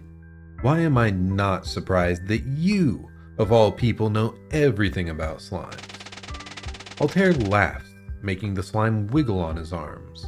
Then they both fall flat as they hear strange noises. So because they have like their mascots, but supposedly slightly different, it makes me wonder if this could be something about... I remember there was a lot of Magni lore around cloning. So this could be a place where there's clones of like all of them, or like a whole nother set of them, a dark evil version. But I guess we'll have to see. Did you hear that? Yep, loud and clear. Sounds awfully like those owls or goblins near our guild. Sometimes you can hear them passing us. Shush! Magni shushes his guild leader, pressing his finger against his lips. Just then, 3 goblins pass by without noticing them. Phew, that was close. Too close for my taste. Tell me about it. I'm sick of this dungeon. Magni peeks after the goblins, noticing something about them. Hey, Altair? What's it, Des? Those goblins there. They have the same crystals on their bodies as the ones on the walls. Do they? They do look familiar. And they also look weirdly... corrupted? Staticky? Yeah. Just like on the floor where we found Squishy. Speaking of him, he seems to be unaffected by them. Any clue how that might be possible? Magni looks first at the slime, then back to the goblins, who are screeching at each other. After a moment of thought, the alchemist shakes his head. Can't tell you that, bud. This whole dungeon here is a mystery to me. There's so many puzzle pieces that don't fit together, no matter how much I twist and turn them. Altair looks down at his slime companion, then looks at the alchemist with a frown. I know that face, and my answer is no. Huh? I didn't even say anything. You stared at those crystals on the wall. You won't touch them and definitely won't take them with you. Got it? Hey, get out of my head, Altair. Be quiet, Des. Altair presses his finger over his own lips, shushing his friend. I want to cause as little ruckus as possible. Who knows what monsters might live here? Besides, when I had to drag your ass away from those crystals, my armor reacted. I'm worried for our guildmates. I'm gonna do everything I can to bring us all together again and out of here. Until then, we stick together. Alright, Des? And when you find something strange, you tell me. Yeah. I got it, Altair. The alchemist huffs, taking off his vambrace to itch his arm. Oh gosh, he already got corrupted or something? Ooh. He stops for a few moments as he observes his revealed skin. The skin has turned blue, with crystals that grow in a manner similar to the scales of a dragon. When he pokes it with his finger, the crystallized skin feels oddly rough. The alchemist swallows, clenches his teeth, so that uneasy feeling in his stomach wasn't for nothing. When Altair pipes up, his first instinct is to replace his vambrace, acting casual. Des? You good? Yeah, everything's good. Don't worry. Just a bit tired, that's all. Magni is half expecting to be caught in his lie, but Altair doesn't seem to catch it. Much to his relief, he doesn't need to burden Altair with any more worries right now. Those crystals on his skin can wait. Another group of 5 goblins walks past them, carrying something red over their shoulders. Altair frowns. Doesn't that look awfully familiar to you? That's Flaon. It's one of his control panels. But where's Flaon? The guild leader carefully ventures forward, his comrade following close behind. As they follow the group, they see a makeshift camp, houses built from all kinds of material. Rocks from the walls, some dead wood, some skeletons, and now one of Flaon's panels, which becomes a makeshift roof. Where did they find that? Maybe we can capture one alive and force it to talk? I have ways to do that. Just as the hero turns to Magni, he's distracted by a larger crystal at the camp. Together, they dare to venture a bit closer, trying to get a good glimpse of that crystal. Holy crap, this is a huge one. I wonder what made it so huge. Eh? Altair observes something unique at the foot of the crystal, pointing at it. Not Flaon. There's someone there. A human. Wait, that's Flaon. Flaon? He's here? At this camp? Shoot, that's him. They must have found him and dragged him here. It is indeed Flaon who rests on the ground, his wrists tied behind his back and his eyes closed. Has a few bruises on his head. Altair can't tell if it's from the fall or the goblins. But he knows he has to act quickly. Who knows how long Flaon has been near that giant crystal? What if it's dangerous? Grabbing Magni by the wrist, he marches forward. Let's go, Des. We need to get him out quickly. No time for a plan, we can handle this. Quick today, eh? Sounds fine to me. Let's get him out of there. Okay, oh my goodness.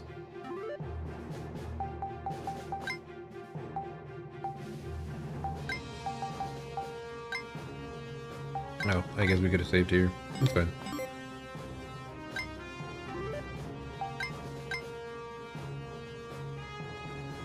Victory conditions, reach Flaon, or...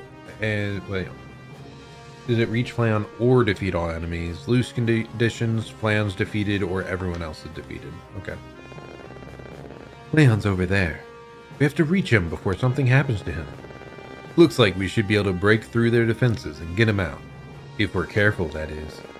Our positions on the battlefield matter. If we're careless, we could easily be overpowered by numbers. Good call. There's only 2 of us. Goblins are usually not that big of an issue, but their strength comes in numbers. So let's stick together and get Flayon out here. Out of here, I see.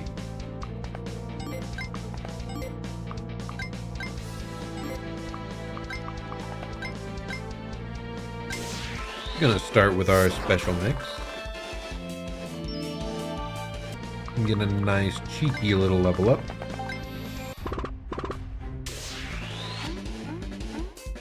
Zero damage? Wow. They might poison though, if we do get hit. I wouldn't be surprised with the enemy being mushrooms.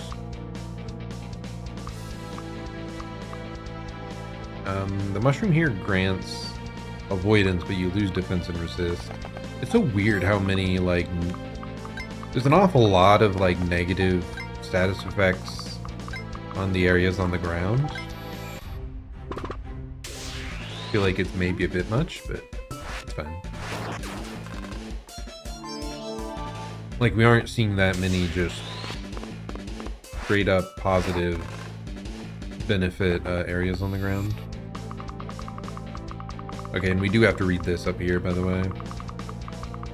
Makes me wonder, I didn't happen to miss a tablet on the previous level with Flayon and Axel, right? Not Flayon, with Betel and Axel, right? Because I don't think I saw one, but I think all the other levels might have had one. We've got a couple more people to murder, so. Murder him!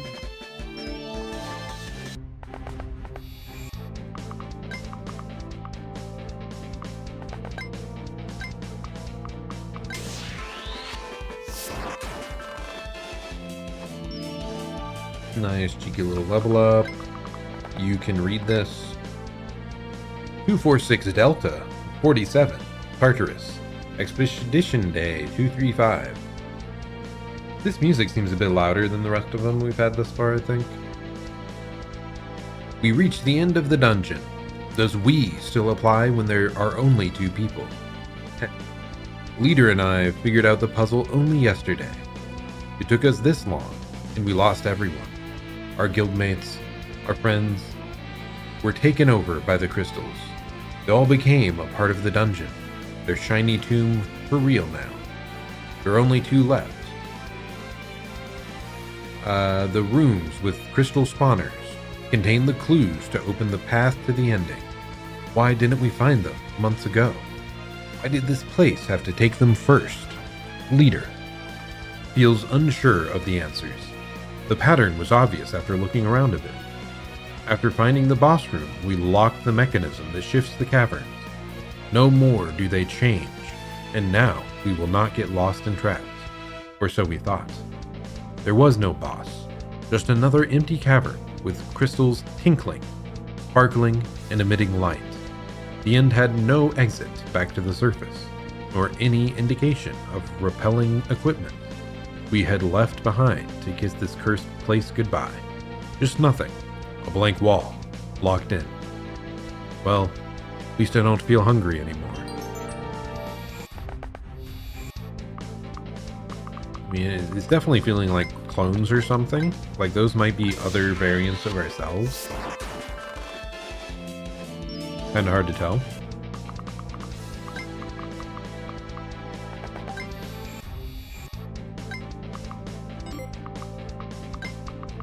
If I just walk up here, okay?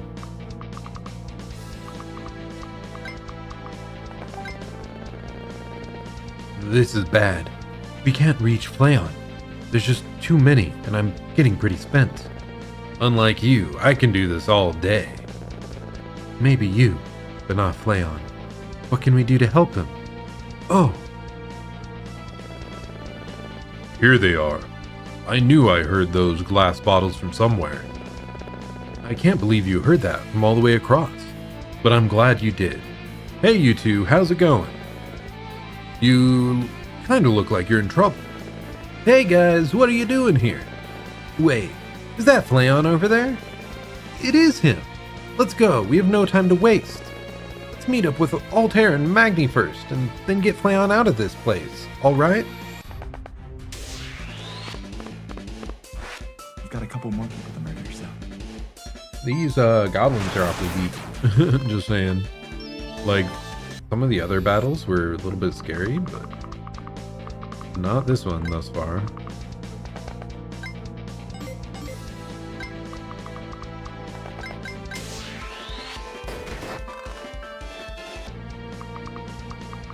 Can I get... No, I cannot. Rip. I accidentally talked. Just this once, Des. I'm kidding. Okay. Oh, wait. Can we act again? What is that? What is that icon?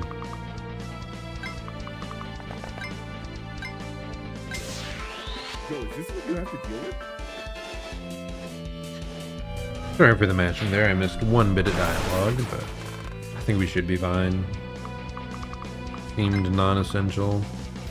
I don't want to move into the range of that guy, just because I want to make sure I loot everything.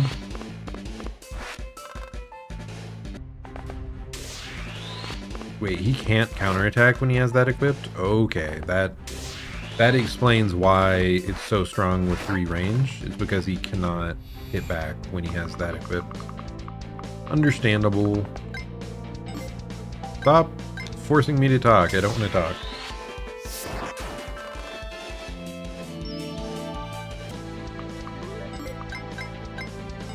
I keep accidentally almost talking. Goodness.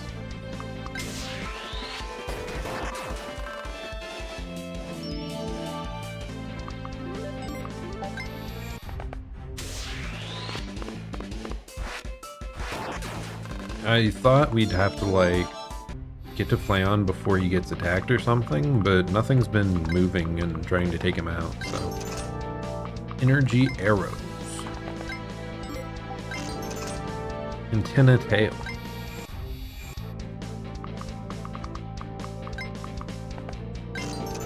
Andrus orb. Oh, the orb.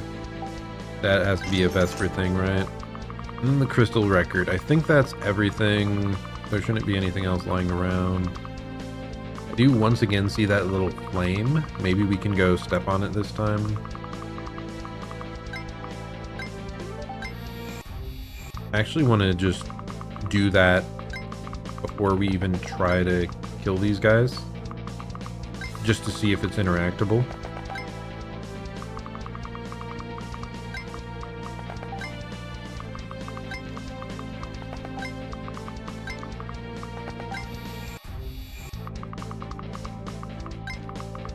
Get up there, Dez.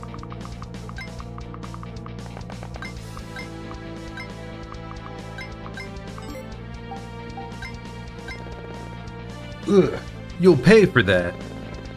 Hey there, Dez. That looked pretty painful. Oh, yeah? No kidding. Ouch. Hand me that potion I dropped. Be careful not to overdo it, yeah? Your potions are limited. Yeah, I know, Altair. I'll be more careful from here on. Just another buff thing. Okay, like I said, we want to check and see if we stand on this fire. Check. You found a fragment of... The fragment appeared in Flayon's inventory. Item get. Abandoned automaton parts. So maybe those were all items for Flayon? Interesting. Anyway, we should just be able to finish the guy off now.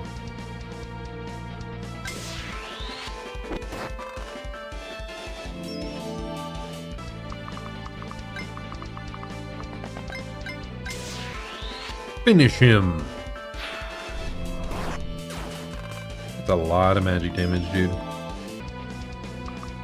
Okay, so I guess we also do have to reach Flayon, who is like a separate mission. We have to do both of them.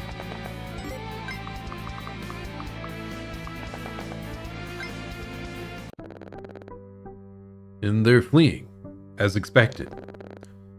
Yeah, get the hell away from Flayon! You couldn't have arrived... Magni.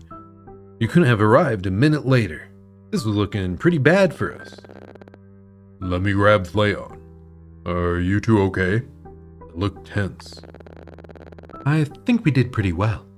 But that was a lot of goblins. Thanks for showing up. I'm just glad we got here on time. So, how's Fleon? Will he be okay? I was able to hear most of the damage. He's a tough guy. He'll be... Just in that moment, Fleon opens his eyes in Shinri's arms. Huh? Good morning, sunshine. Rise and shine. Hey there, buddy. What happened to you? Confused, Fleon looks around. After a moment of collecting his memories, he sighs. Oh, that was accidental, whatever I just did. How do I... what?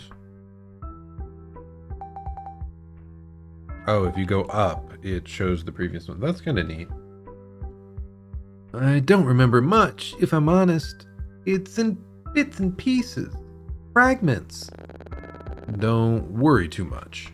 You don't have to remember everything now, alright? Yeah, you're safe with us now. Which means only Bettel and Axel are missing.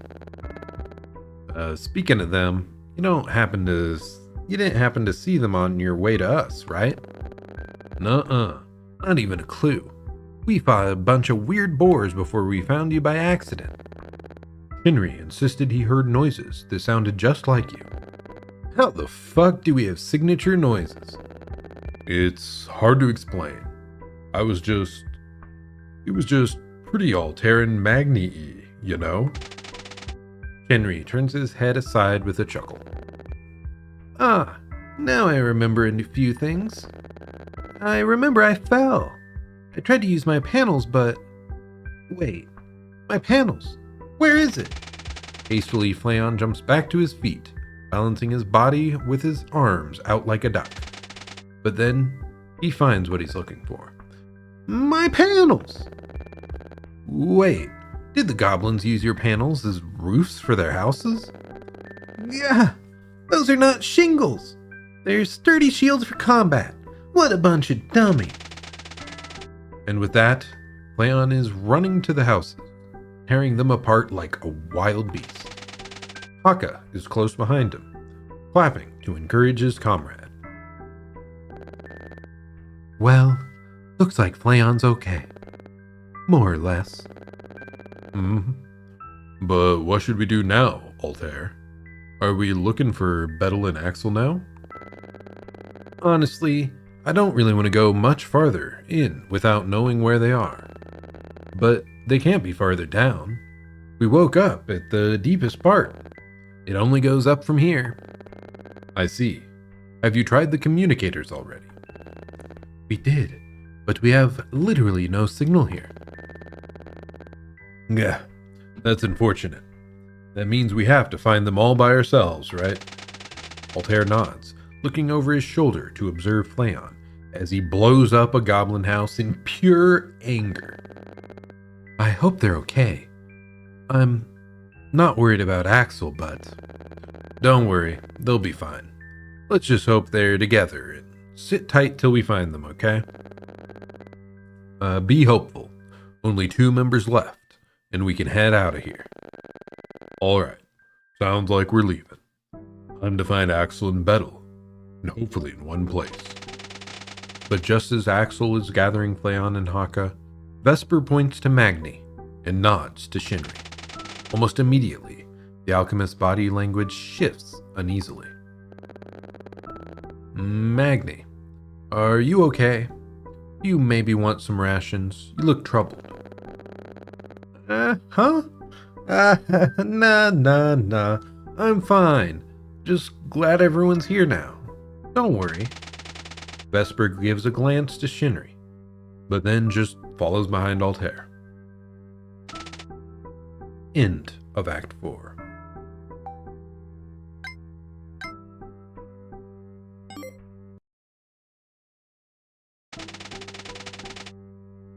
Act 5. Hey, does it look like there's fewer crystals here than were in the other areas? Now that you mention it, yes, I think so. Curious. Is there a significance to it, you think? Maybe, but we should think about that later. For now, let's see about finding the rest of the boys, yeah? Speaking of curious things, Phantom was acting pretty strangely when he led us to you. You were led here by Phantom? Maybe that means Bettle's nearby. Maybe, but we never actually saw him. Phantom found us, led us to us, and then poof, he was gone. But anyway, as you were saying, Shinri, Phantom was acting weird? Yeah, he seemed weaker, the same way someone might look if they hadn't eaten in days.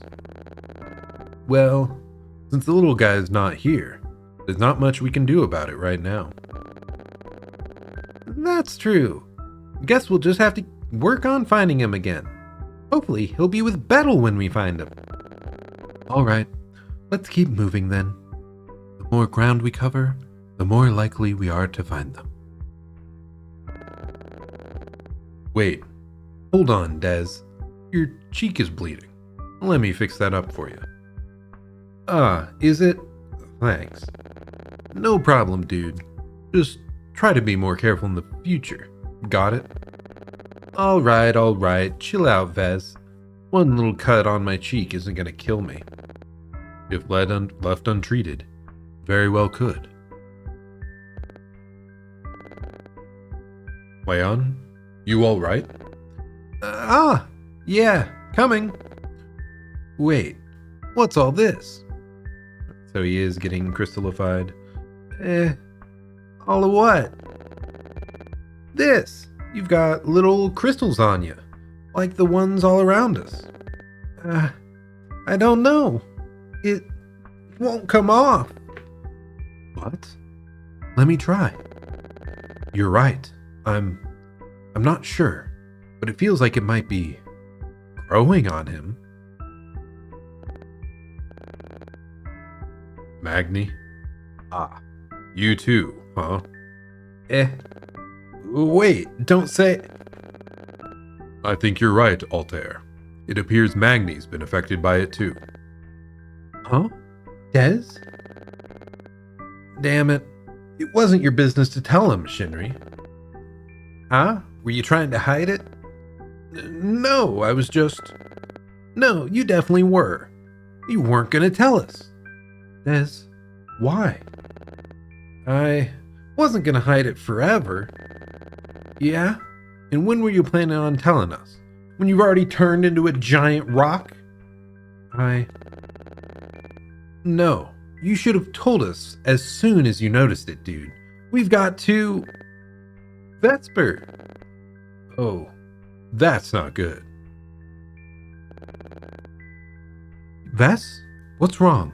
What happened? I was trying to inspect Fleon's crystal problem, because it looks worse than we first thought. Look at how much there is. That's... Holy shit, there's so much! Another problem arose as soon as I touched it. Your fingers. They've been affected now, too. Yeah, so don't touch it. No amount of healing seems to be affecting it either. So, are you all just stuck like this now? I don't know. For now, we can only hope there's a way to reverse this. Let's move. Let's find the others as quick as we can and get you guys to a... Battle! Let's move. Let's move out.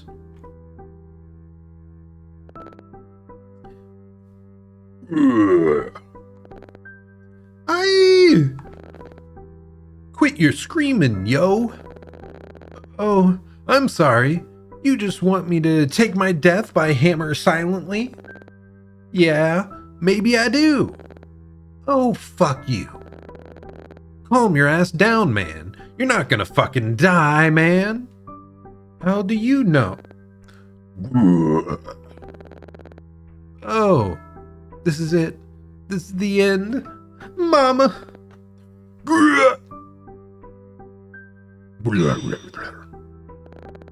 Huh? No death. Axel, Bettel, Henry, and the rest of y'all's too. You got good timing. Thanks for the save.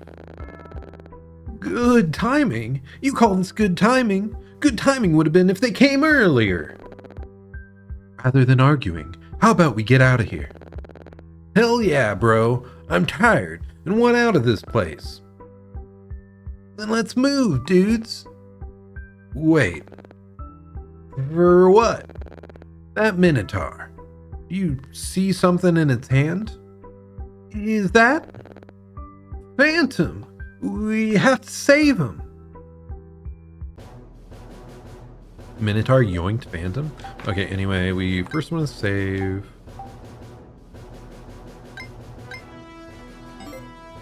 And then we want to manage.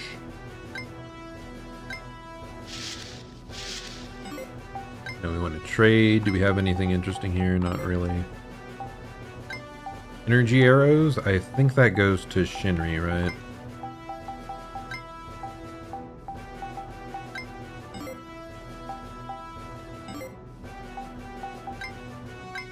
I just want to look through all the items real quick. That doesn't matter. So this gives him Energy Strike, the skill. Ponderous Orb. Consumable. Grants the passive skill Ponder. Magni has... Oh, the Antenna Tail. I think that's Flayon's, right?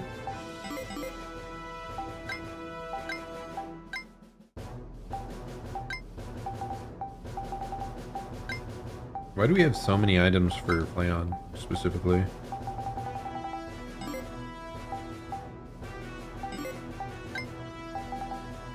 A lot of going back and forth. I wish we could see like the item descriptions more easily on like the trade page here, maybe. I don't know. Hard to really know. Let's give him the Ponderous Orb.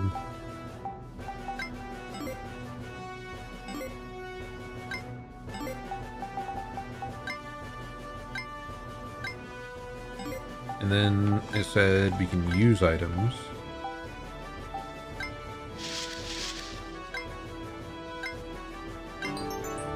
Okay, we had to actually use them.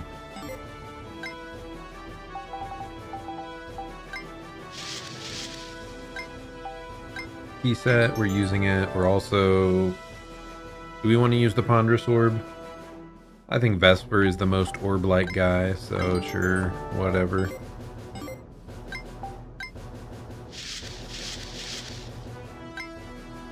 Okay, use that.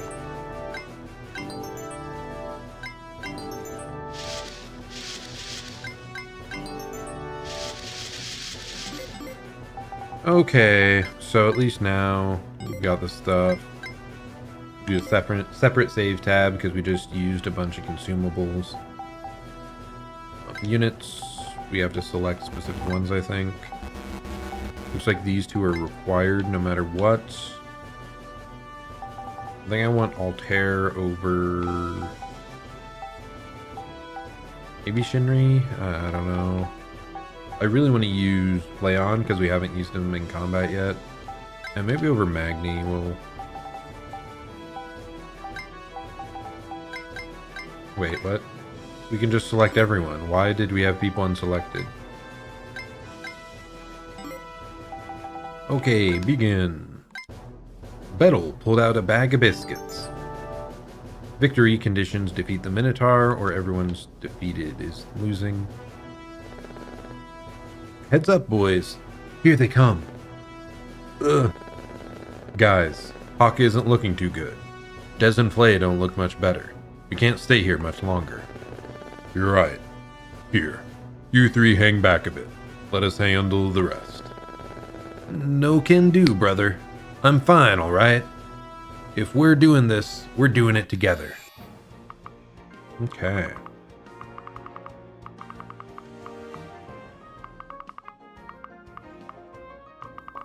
There are holes. We have to read this. And there's a bird, which I believe is Haka's. Yep, that's Haka's.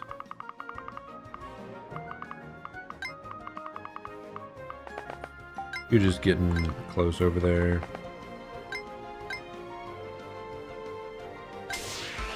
We'll just finish this guy off with Vesper. I forgot to do the visual stuff here.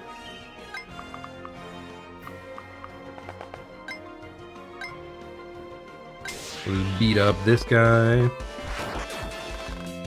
And then Battle can run down. Perform.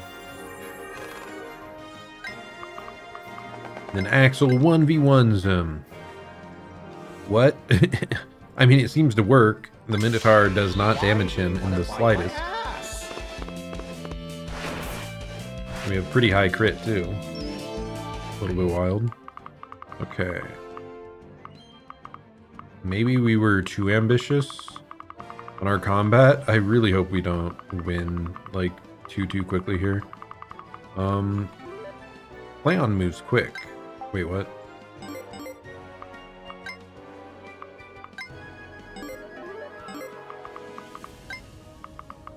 Anyway, we want him to zoom on over here.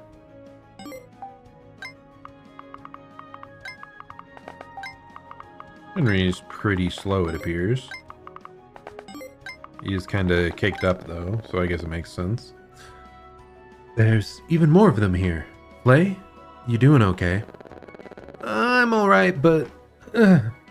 okay, I could be better, but that's not important. We gotta rescue Battle. We will, but it won't do anyone any good if you push yourself.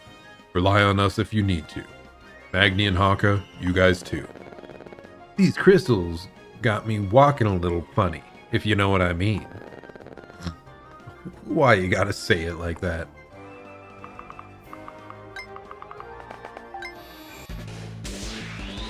Please don't crit again, buddy. Why do you want to bite? Fuck! He didn't kill it though. We're okay. We can back away. Phantom. So why? So when you go to the right, it just disappears the text. Maybe for screenshots or something? I don't know. Phantom, can you hear me? It's gonna be okay. We'll save you. Hey, you freak! Let my baby boy go! Dude, this guy's pissed. Don't make him more mad. That guy's the Minotaur. And what we should be doing is bracing ourselves. They don't mess around. Alright, everybody. Get ready. This'll be an all-out, full guild attack. More like Axel attacks twice and just kills everything, but okay.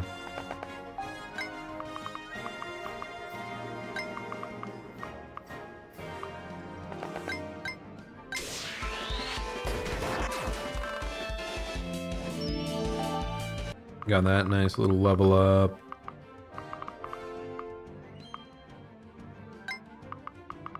So that can max out there. Okay.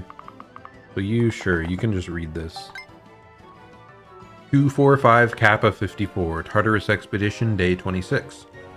How naive we were to think leaving this shiny tomb was ever gonna happen. Forget the damnable utopian court. They can send someone to come after our hardened corpses for all I care. I've only continued to write, just to leave something of significance behind at this point. Half the guild, my friends are gone. We ran out of opposing crystals to cure this dungeon's crystallization. Half the guild, my friends are gone. We ran out of opposing crystals to cure this dungeon's crystallization. Blank was the first to, well, become a crystal himself. He just kind of accepted his fate at the end, but not before absolutely losing his mind. I think the acceptance happened because no mind was left, actually. He attacked us, like one of the dungeon beasts, as soon as the crystals spread to his head. His attacks were more powerful than normal, too. Like, he started gaining energy from the dungeon to help him. It was obvious the dungeon had completely claimed him. More so when he was weakened to the point of exhaustion. leader made the decision to let him rest when he saw how much blank was causing his former friends harm. I've never seen such a pained expression come to his face for another person until then. The crystals on Blank's body grew and engulfed him in a crystalline cocoon in the middle of the room. Then he was just gone. Nobody, no mind, just gone. Okay. So yeah, there's definitely been... I mean, it really sounds like maybe we were even here before. I don't know if it's like a time reset thing or a multiple bodies thing or an alternate universe, alternate timeline thing. Or even time loop. But, I mean, I guess we'll figure out soon, right?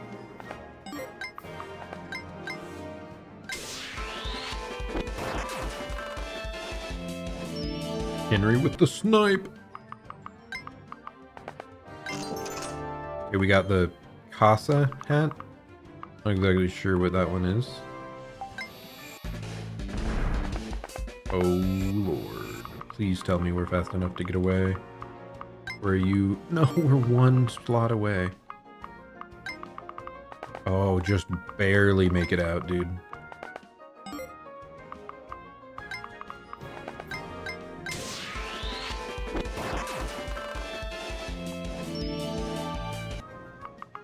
Okay, so we're heading up here. You are heading over here, I guess. Because we just want a chance to get more XP.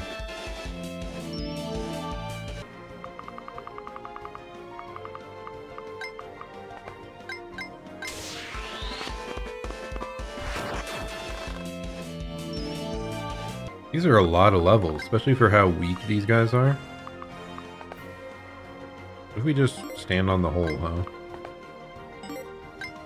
I kind of want to see. He doesn't fall into the hole. No! That is so weird that you can just stand on top of the hole. I was so certain that something would happen. Maybe it does, but only at the end of the turn.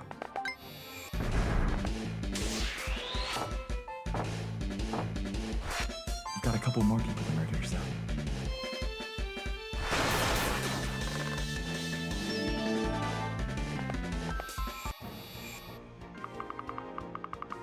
Okay, now we can pick this up. Got the Karasu Demon's Wing. Fragment appeared in Haka's inventory.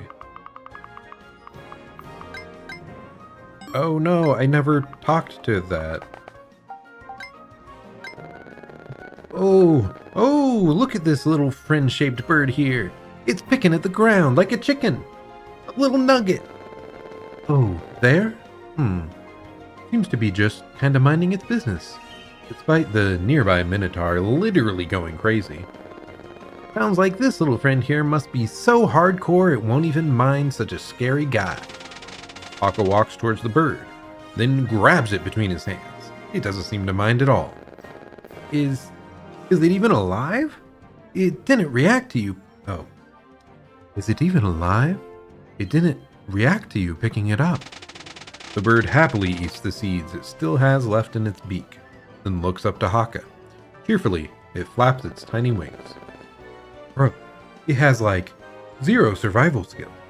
No self-preservation whatsoever. Nah, it's just built different. It must be like a true survivor with keen senses, knowing we are no threat to it. Look, it's like a little baby. Haka now holds it between his arms like a treasure, making the bird peep joyfully. Well, it doesn't seem to be dangerous. I have my doubts it'll survive on its own, though. You want to take it with you? I would feel bad to leave it on its own here, all alone. Yeah, this one's now one of my Hakitos. After all, they come in all sorts of shapes and colors. Got the concept bird. Okay. Well, that should be everything around, right? We've already read this. There's nothing else. Yeah. I think we're good. So let's just have Dez take this guy out.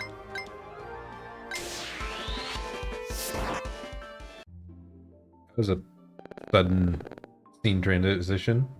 I expected like a dying animation from the Minotaur or something, but nope. Whoop.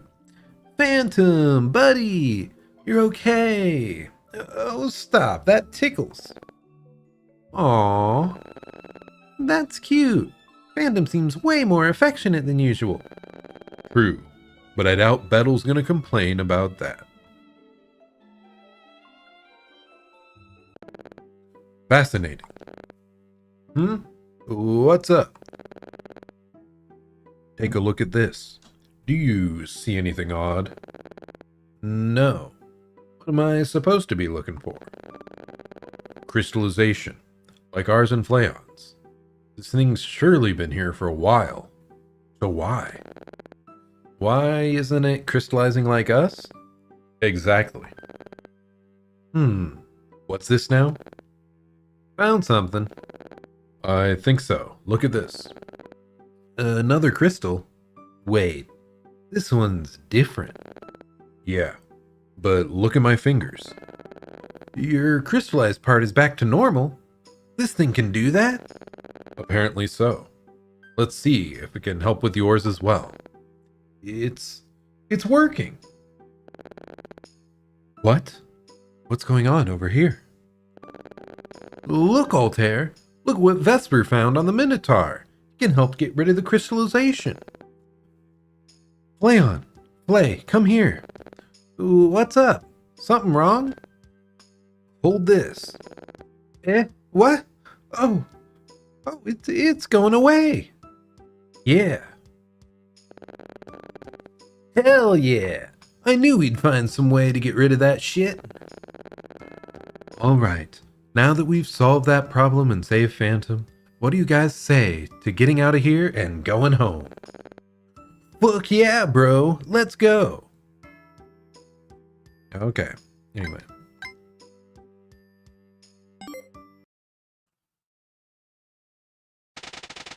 Act 6. The oppressive silence of the cavern stretched for a long time before finally being broken. Huh. The foliage here seems pretty similar to the one fishing village to the south, doesn't it? We should go back there sometimes. It was a really neat place. He turned to look behind him at the rest of the group, taking note of their condition.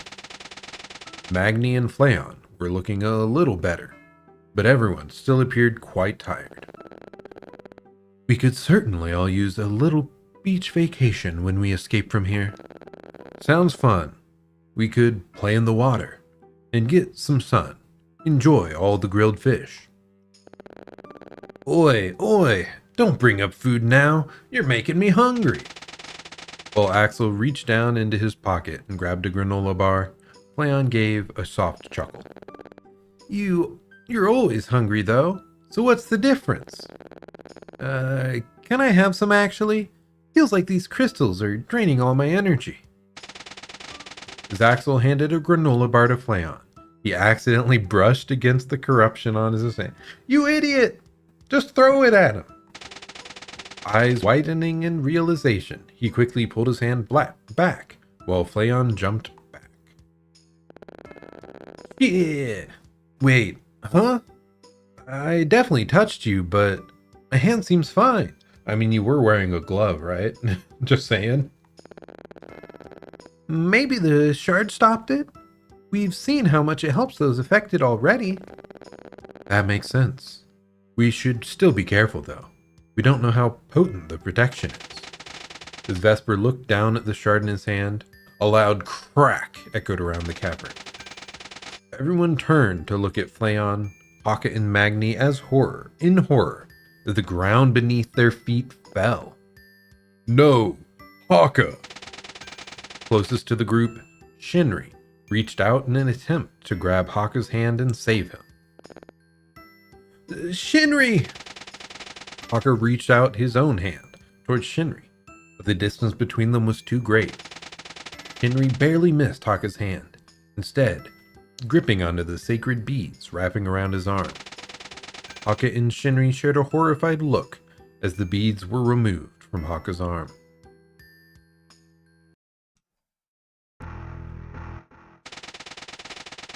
The trio fell into the pit below, where they found themselves surrounded by crystals. No, no, no, no! We can't stay near these crystals! We gotta get out of here! Cleon quickly helped Magni back to his feet, both of them searching for a way out. Over there. Looks a little steep there. We should be able to... A little less steep there. We should be able to make it back up. Hey, Haka, should we... We should... Haka? Haka, still where he had landed, was hunched over and covering his head with his arms. Are they talking to me? Why do they sound so far away? Why is everything so hazy? My arm. No, both of you, stay away. The purple veins in Haka's arm glowed brightly as he growled in pain, corruption starting to take over. Des, look! The beads! Haka's prayer beads are gone! Prayer beads? What are you... Before Magni could finish his sentence, Haka roared. In front of their eyes, he transformed. Pray! Pray! Pray! Pray! Pray! Okay, not ideal. Quite bad, actually. Let's get back to the others. As Haka lost control, crystallized monsters began to swarm the rest of the guild. Guys, Haka's not doing too good down there. We need to get down there, ASAP. There's a place down over there. Let's use that. There's a path down. Sorry. I'll handle the fellas up here. Cover our backs. I'm sure I can handle them. I wouldn't be so sure. Let's all head down. We're stronger together. Whatever you say. Leader, let's kick some ass.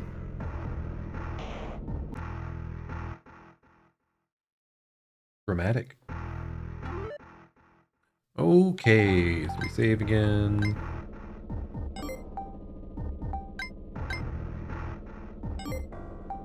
Units. What do we got? Did we pick up any more items? I think Haka got something, right? Yeah, but we can't, like, do anything for him, I think.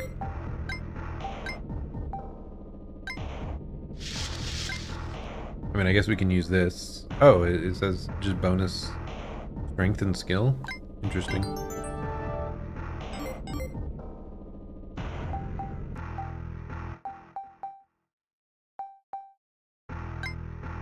Everyone's selected. Yeah, we're good to start. Victory conditions: defeat Tengu Haka or Shinri talks to Haka. Lose conditions: everyone's defeated. Yo, you two all right down there? No, not really. Hang in there. We're coming to get you.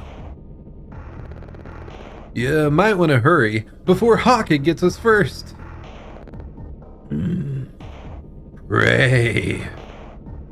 Is he resisting? I don't think he'll hold out for long. We've got to figure something out, and fast. Okay, so we start over here. I still want to open the chest, just saying. Just elixir? Cringe. Is this gonna one-shot kill? It should. Tell your mom I'm gonna be a little late tonight. Such a funny line to choose for that. 69 damage. Sheesh. What the heck? How are we supposed to get to that? Is this like an activation button? Rune. So I think that's a good guess. Got a couple more people to murder, so.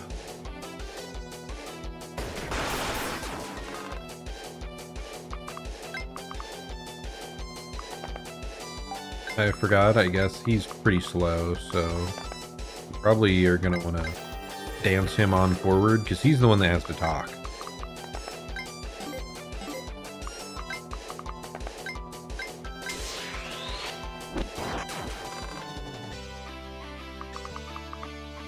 Wow, this music's kind of badass. Huh, there was no way to interact with it. Does one specific person have, like, rune magic? I don't really know. I don't really know a lot of the Holostars lore, so... Level up. Don't kill Osaka, please!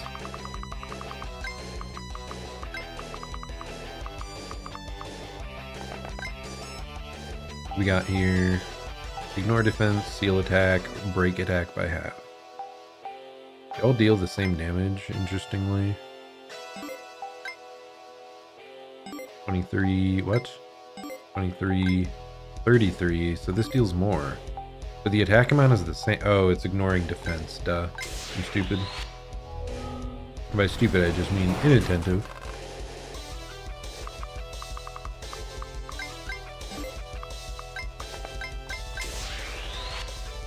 Do a quick little special mix there. Yeah, there's no way to interact for him, so you can head up here and beat this guy up a little bit. How about... Yeah, there's no way Bavis Gettle knows how to use runes.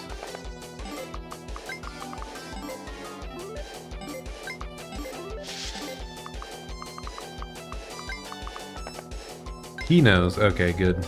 Vesper is our rune guy. What? Straight across? Wow. As I suspected, this rune creates a passage. This way, everyone. So we still want to get that up at the top.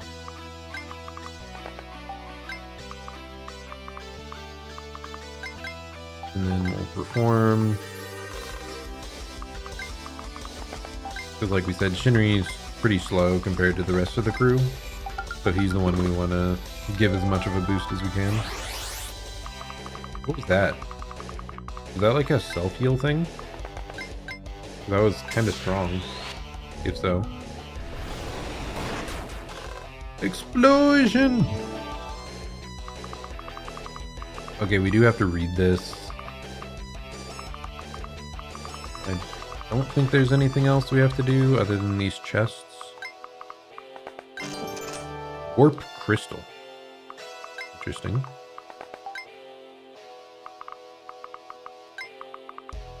Wow. That'll really can, yeah, travel quite far. This is very helpful for our movement.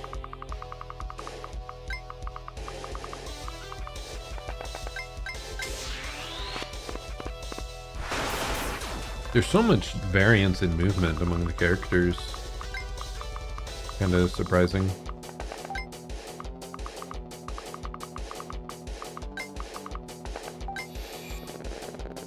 Pray? Flock? Pray. Pray, pray! Oh no. He's angry. Oh no. Grr. Does he seem less aggressive? Something is holding back his Tengu instincts, but I don't know how much longer he can hold himself back. You should really pull back, especially at the state you're in. No! If he can tell it's me, maybe I can break through to him. Haka, can you hear me? Beep! No, I have to get in there. I have to help him.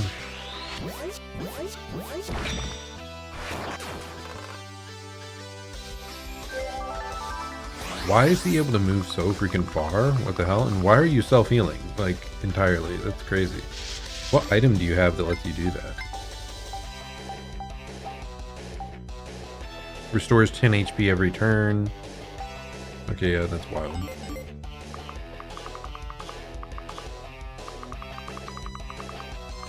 I need to make it up there, man.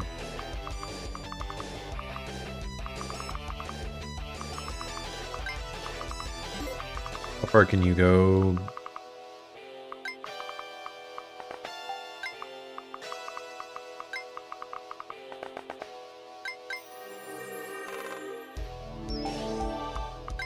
No. Okay, whatever. And you're just running nowhere, I guess. Item. Equip this instead? Yeah. And then we're waiting.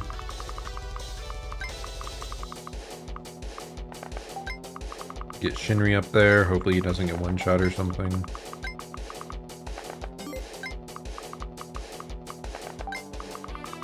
And then Axel, you go loot light arm shield. Okay. Oh, Haka full heals as well. I see. Oh, lordy. That was dangerous.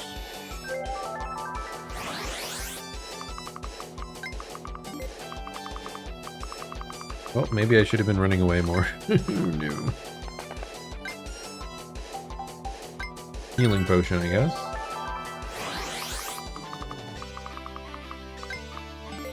Dude, it's so hard to get close here. Because they made Shinri so slow. And he's the one we have to use, I believe.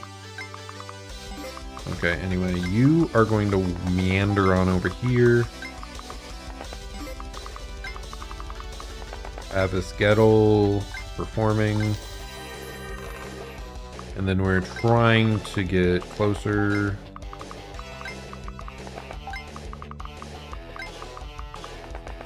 And we can read this bit of lore now. 245 Kappa 40. Tartarus Expedition, Day 12.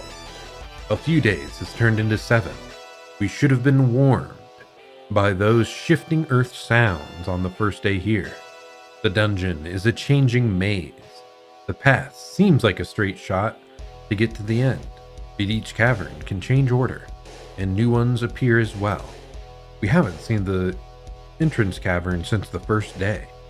I started keeping detailed notes and maps of each cavern. I'm glad I did, since we were able to identify the same cavern. We have not identified how the mechanism for the cavern switching works, however. On another note of great concern is the crystals that grow in the dungeon. They are simply unusual. They are similar to the crystals found far north, as they cause physical and mental changes to people who touch them. We are lucky we brought an opposing crystal type with us. I fear if we don't find the end to this dungeon in the next few days, though, we will run out of opposing crystals. Crystal removal from my guildmates completely cures them physically, but there is a mental toll left behind, it seems. The monsters of this dungeon spawn from the crystal clusters. I have named them as Crystal Beasts, based on this observation. They are animal-like, but they have a bit more aggressive intelligence. Larger crystal beasts command the smaller ones, as if they are a commander on a battlefield. They do not spread the crystallization, however. Who's even left to move? Is it just freaking Axel? Off in the middle of freaking nowhere.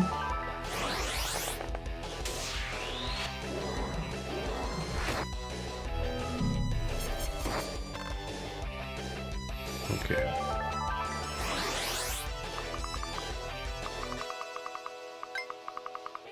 Well, one more heal, and we should be good to go now. Because we can actually bring Shinri close enough.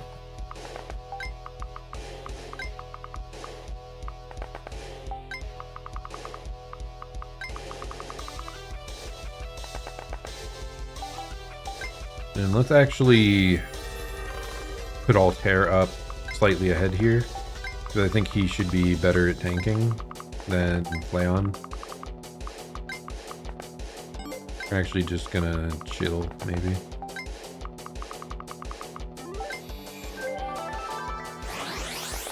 What? There was a boost potion up there. Or what did I miss? Oh my gosh. I'm so angry. Run away. Why did that? That's crazy. God, he's so highly mobile. What do I do?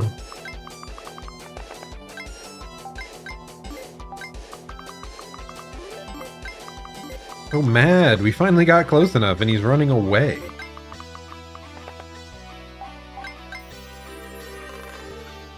Okay, can I check here? What's your defense? Is there not a defense stat? Whatever. We're just running. Oh gosh. I'm so mad. Okay. We did manage to bait him back in, but it might kill Flayon? I guess it didn't. Okay, Shinri, are you able to talk? Yes. Good. Good. He's already reacting to the beads. I have to get in close. Close. Pray. Good. Haka, it's us. Come on, buddy. Come back to us. I've got it. The beads are on him. So many animalistic noises here, dude.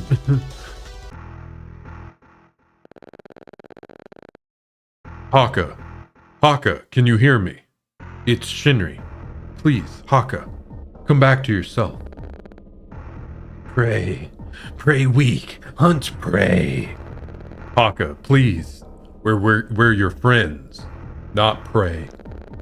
Not prey? No. Prey. All is prey. Not prey, Haka. It's Tempest, your friends. Not prey. A flash of familiarity broke the haze of rage that had swallowed Haka whole. Not prey? Tempest?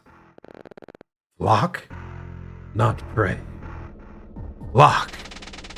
A sense of relief spread through the group as seeing Haka drop his fighting stance. Yes, Haka. Flock. We're your flock. You're safe. With flock. Flock safe. With his rush of adrenaline and power having run out, Haka fell into Shinri's open arms. A momentary peace spread over the party before quickly being broken by a monster's snarl. We need to move now, before we get overrun again. How are we going? Where we were earlier seems safe. The monsters seem attracted to the pit and crystals. Sounds good. Shin, you want some help carrying Haka? Or you good? I'll be fine. He's so light, I can barely feel the difference. Thanks for the offer, though. The group returned to their original position without incident, peering down at the carnage below.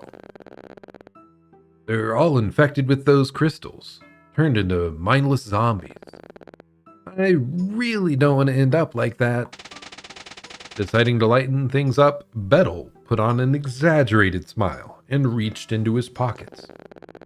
Good thing we're immune to it, thanks to this handy-dandy magic crystal. Phantom, no!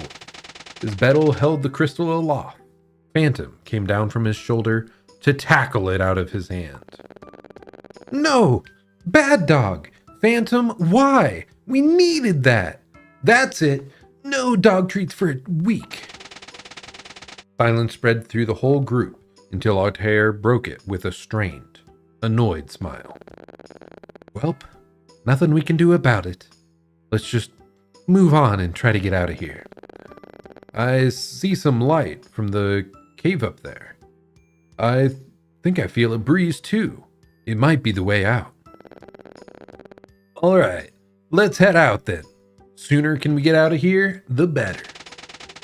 The group ascended towards the light and found themselves in a large abandoned hall. Also, that last one didn't say Vesper Noir, but it showed Magni. I mean, I guess it could have been off-screen talking, but odd choice. Okay, we have finished the battle. Act 7.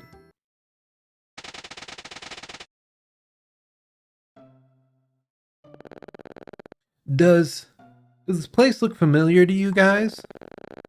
It looks like a guild hall. That's our meeting table. And that looks like the Tempest logo, but corrupted somehow. This whole place feels creepy. Let's split up and look around. Glad Haka seems to be fine again, I suppose. Got it. So yeah, it really does feel like an alternate version of our history or us. Altair found a picture of the guild, with his face scratched out and his friends looking odd. Hey. Wait. Isn't this us? But there's something different. It's almost as if they're corrupted. While looking at the picture, Altair was able to see moments with his friends. Some were a little different, but they felt the same. They were happy. They talked about life, about movies, about adventures. And then, things started to fall. One by one, they were cursed by this terrible corruption, until all that was left was this empty hall. Altair, on his knees, noticed tears falling from his face, and his heart clenched while his mind was filled with memories that weren't his. What in the world is this place? What happened here? And why can I feel this? After walking for a while, Shinri found a creature that looked like a dragon, but had the color of a koi. Shinri slowly approached the dragon. What's this? Why would such a majestic dragon be in a place like this? The dragon came close to Shinri, making eye contact. Those eyes reflected so much pain and tenderness that Shinri could feel his heart shrinking. What a weird feeling. It's almost nostalgic. Who are you? In that moment, Shinri bonded with this dragon, able to understand its feelings of solitude and the happiness that emerged after finding each other. We got the concept dragon. Hey, Shinri, doesn't that dragon feel like a companion? Even the colors are similar. It's just like the ones at the guild. What is this place? And what happened to you? After a while of looking around, Axel found something in the ruins of the hall. Hey yo, what's this thing? Oh, it's a book. Never mind. He tossed it to the side. What was that about? What was it about? I don't know. Had some complicated words, man. I don't know why people can't just use simple words. English is hard, man. Come on, man. I know you can read.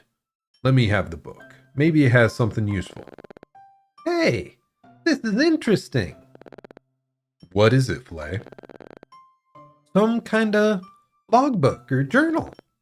What does it say? We've been in this dungeon for more than a month. We barely have anything to eat or drink. Some of us are losing the battle against the corruption, and things are getting tough. Our wise friend is looking out for a way to slow down the corruption, in case he can stop it. In case he can't stop it? Oh, slow down, I see. Our wise friend is looking for a way to slow down the corruption, in case he can't stop it. I can still hear the words of the enemy in my head. You will never escape from Tartarus. Our scholar thinks that's the name of this place, but that doesn't make things better for us. Agni was afraid. Afraid of losing his friends, of losing himself to corruption, of making them suffer for his problems. So he put on a facade and did his best for his friends. He knew they cared for him and would try to not touch on the subject, but he was just tired of it all and continued to push forward. Magni opened a door that led outside of the hall The moment the door opened, he was face to face with a sage. What's that noise? With a sage that looked like him, but heavily crystallized. The sage took the shard from Magni, causing the corruption in him to spread once again. I'm not ready to be forgotten. It's not my time yet. You will not stop me.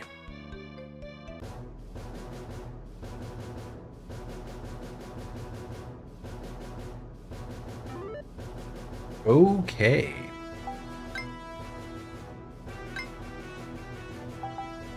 Thought someone picked up an item. Yeah, this...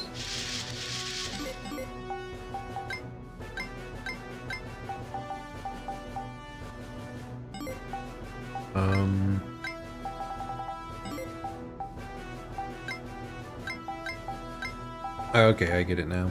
So for Shinri, we need to give that to Shinri.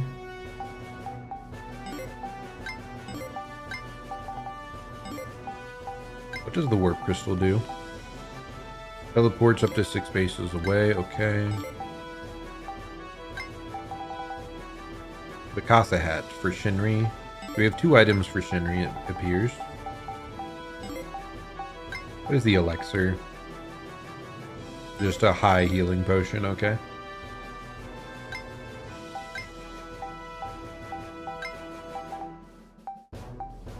Henry, take the light arm shield. Was it Altair that picked it up? Who was it?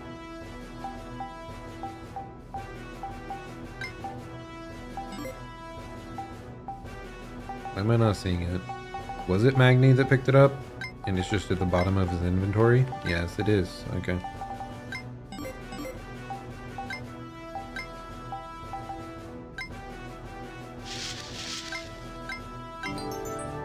Okay, what other items do we have to use? Crystal records, which just level us up. We have a pretty big level gap amongst some of the group. I mean, I guess Axel did just slaughter like 1,000,000 alligators. Hey, Draco Meteor, thanks for stopping by. Yeah, I'm pretty far. I don't know how many chapters there is, but yeah, we've been just cruising along. I was hoping to finish it tonight, but if we have quite a ways to go, I'm not sure. My voice... It's taken a number on my voice trying to do voices a little bit, and it's a lot more talking than I expected.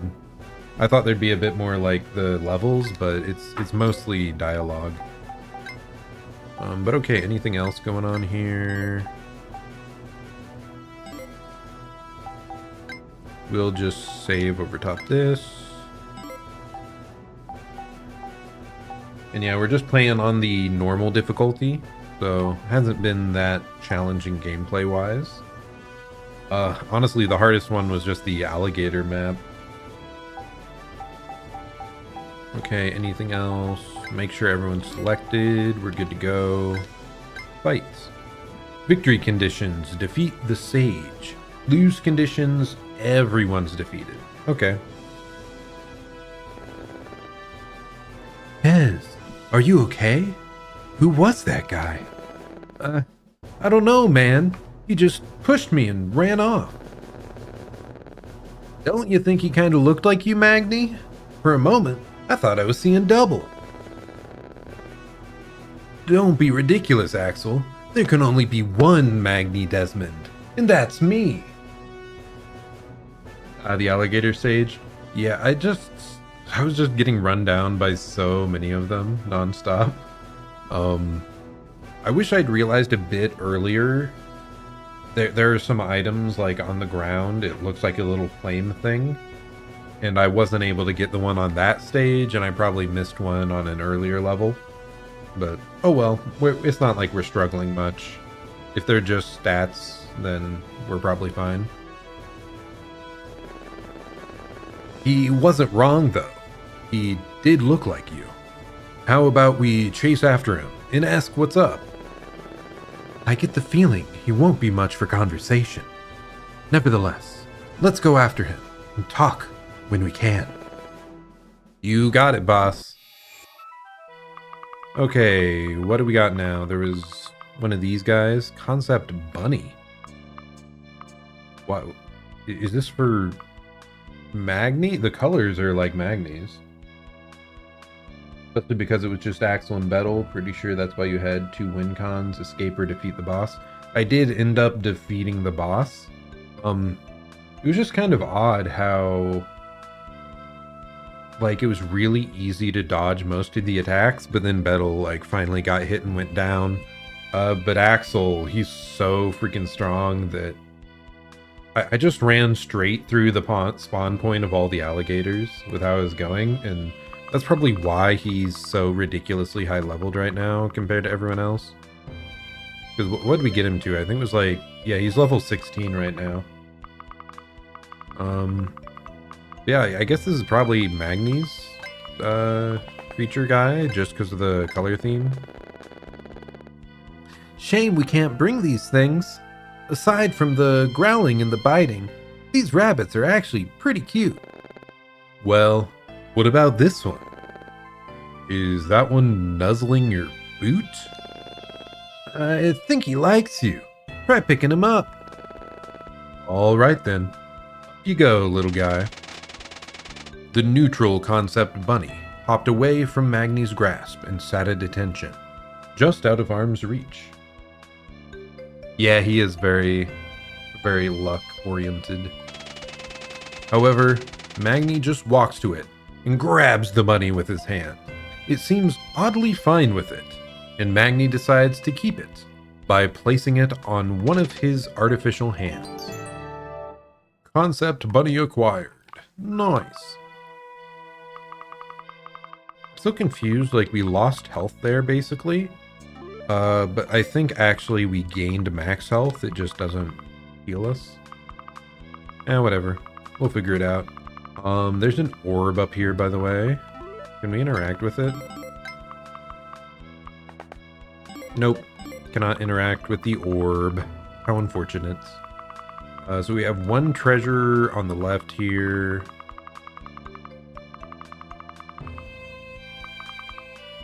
And the one tablet here to read. I don't think I'm noticing anything else. Oh, actually, there's the little fire thing I was talking about over here. So there should be an item hidden on that as well. We'll try to pick that up too. Like I said, I feel kind of bad that I missed the first couple, but oh well.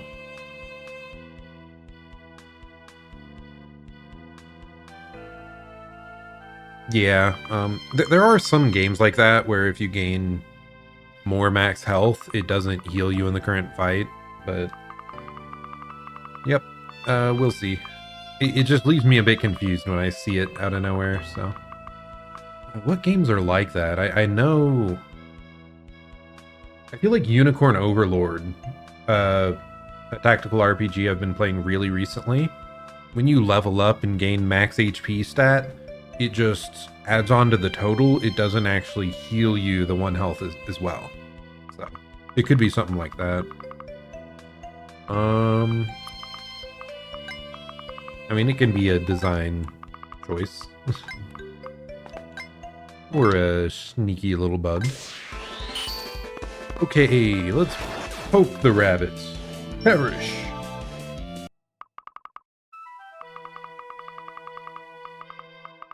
Oh yeah, we have Bettel over here. We're mostly keeping Bettel with Shinri, because Shinri seems very sluggish to move around.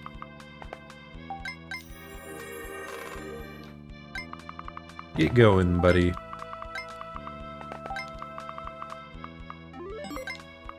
Oh, we can just walk right over the table. That's nice. Zoom in. Yeah, I don't really care about killing all the bunnies. Should be fine. We should have equipped his other item before talking there, so we could have countered.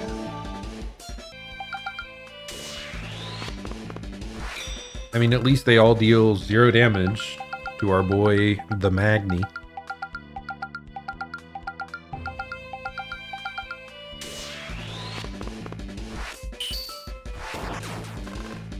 I wonder if these rabbits are able to injure any of us, really.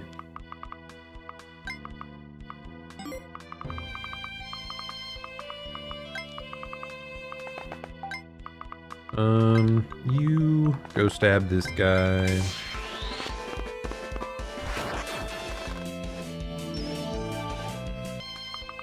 I am surprised at just how quickly we level up, though. It feels like almost every time we kill an enemy, we're leveling. And we already feel really powerful. So we're just one-shotting them all. When you sniff the void, sometimes the void sniffs back. I still can't get over that crit line. It's so ridiculous. I love it.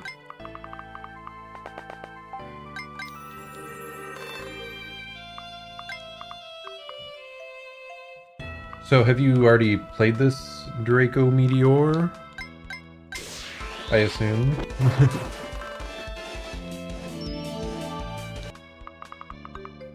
Let's see, where else are we going? Zooming on up.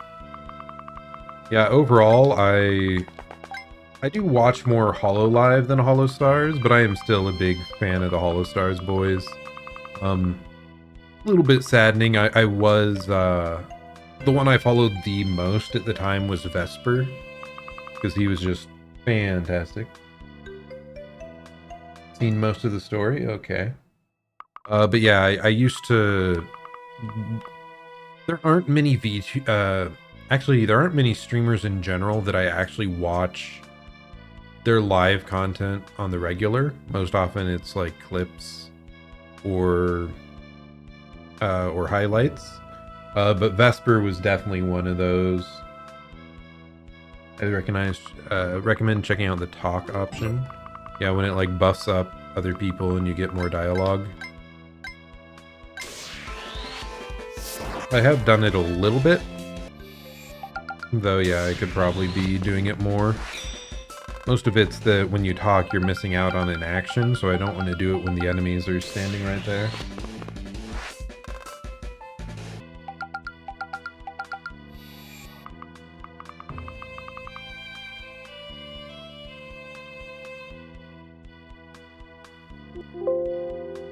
Okay. But yeah, back to what I was saying. Oh. Accidentally clicked off. But yeah, Vesper was definitely the one I followed the most. He was one I watched live a lot. Nowadays, the ones I see the most are Altair and Bettle, are the ones I try to tune into every so often. But yeah, really, really fun group of guys. Actually, for the recent ones, I've been trying to watch a little bit of Gold Bullet and Ruse as well. They mesh with me better also. I guess Cleon does seem to take damage more easily than most, so that makes sense that these guys would be able to hurt him. When you sniff the void, sometimes the void sniffs back. It happens so much. I mean, I guess we had a 41% crit chance, but that makes sense.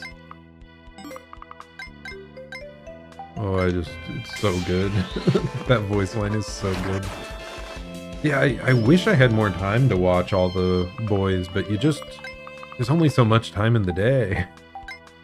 And I want to try to stream some myself, and I watch so much of the Hololive girls, mostly Ina and Fauna are the two I follow the most.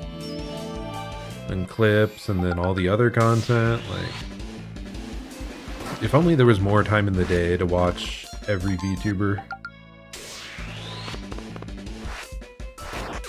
Because I'd love to. I'd love to keep up with all of them if I could. Okay, well now that we've killed most of them, let's see if we can chat a little bit. Very much a Shinri and Kiara fan.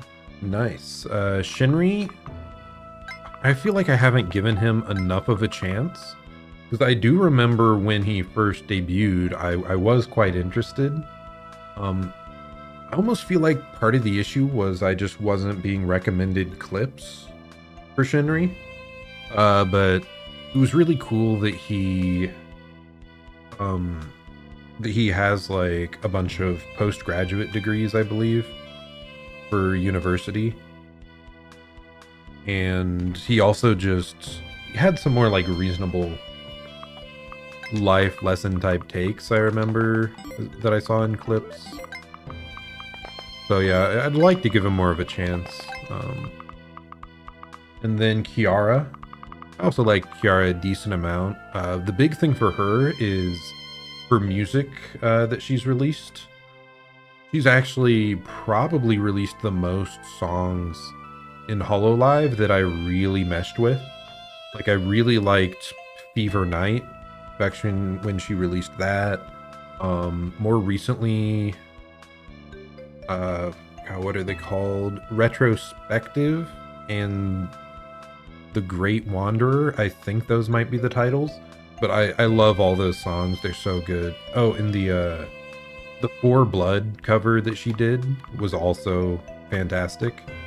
So, like, musically, she's probably my favorite member of Hololive. Henry's an acquired taste. Seldom has short, clippable moments. Gotta simmer with him to really appreciate, and I understand if people can't get into him. Yeah, it's like, I think I could. It's just, I need the time to.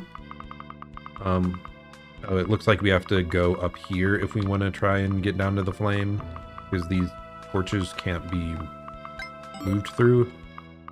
Yeah, okay. We have to head up.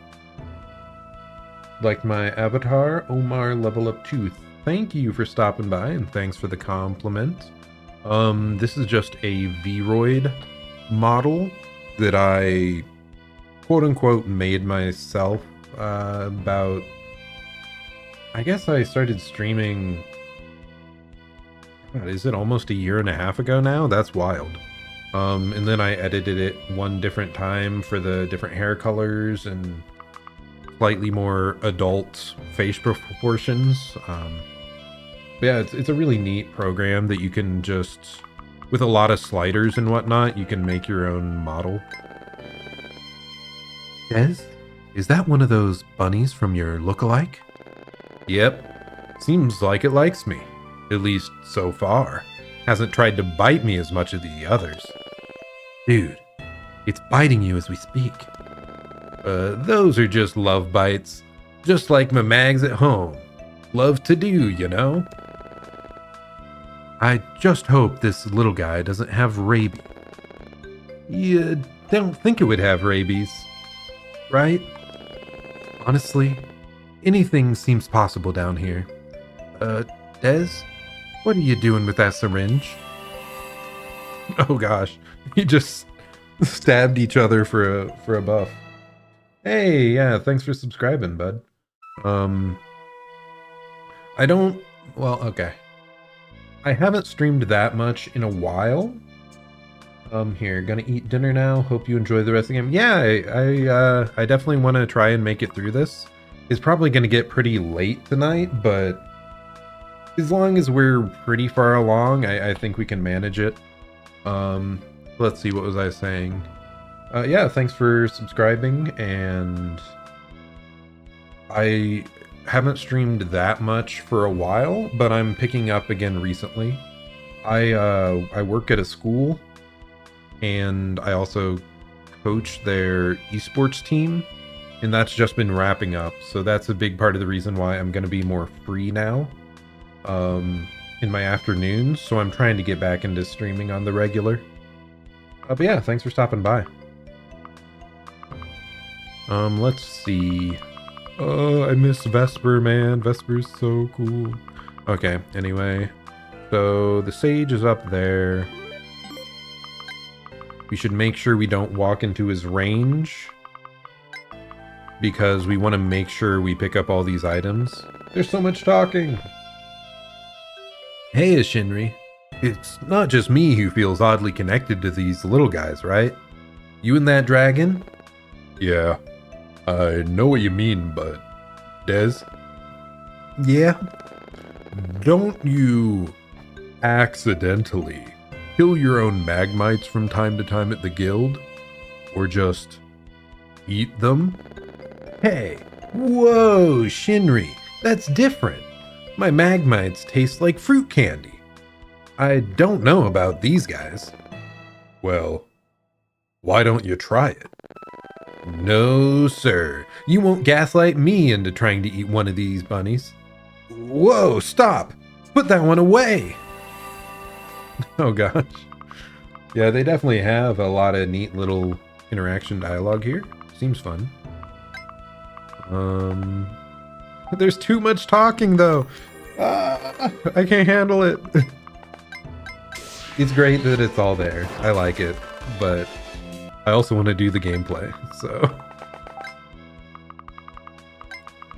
Okay, we're sending you over to this little flame on the right to pick up the items. Who hasn't even moved yet? You haven't. Okay, zoom it along.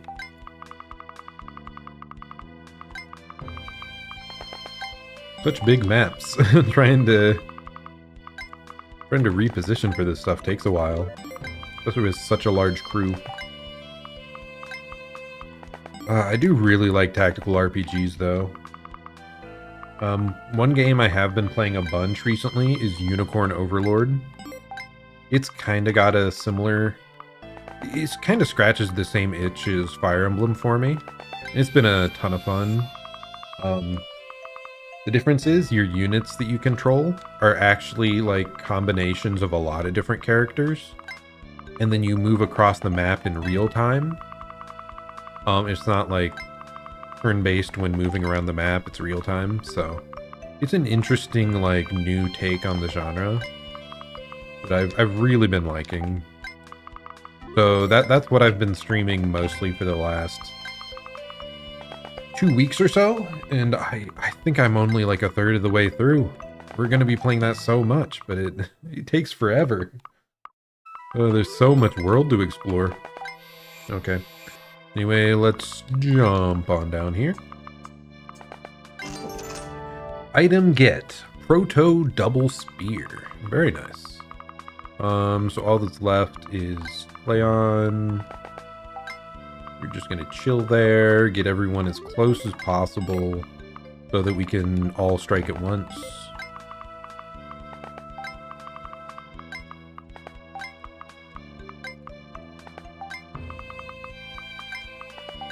And then we end.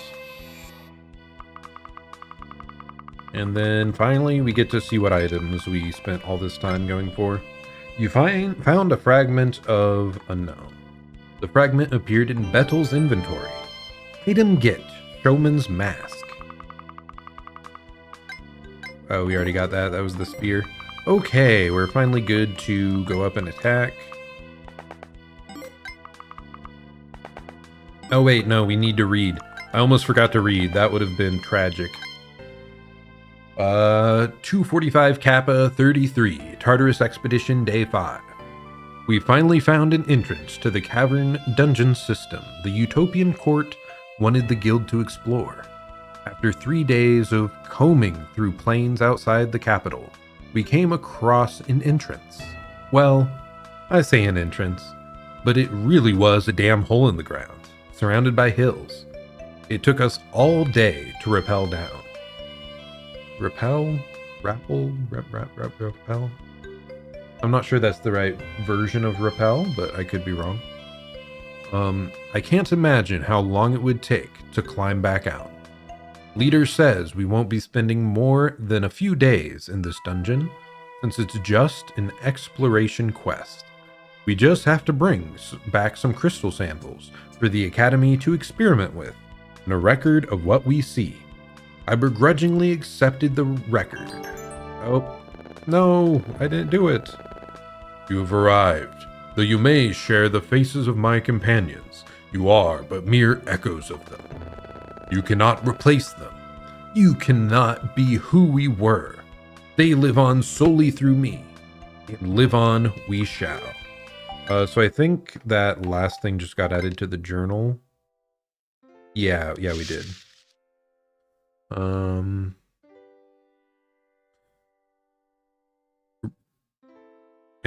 a record of what we see. I begrudgingly accepted the record-keeping task from Leader, since he asked so nicely. Anyway, this is the beginning of the record.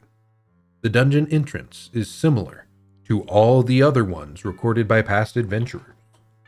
It's a stone archway, big enough to let a small troop through. The name of the dungeon was recorded on a bronze plaque on the right wall. It read Tartarus in the Origin script.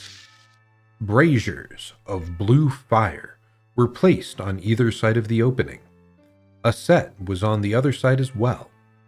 The 8 of us had no problem passing through. There were no monsters immediately upon entering. The dungeon entryway was a large platform over a gaping chasm with a narrow rope bridge.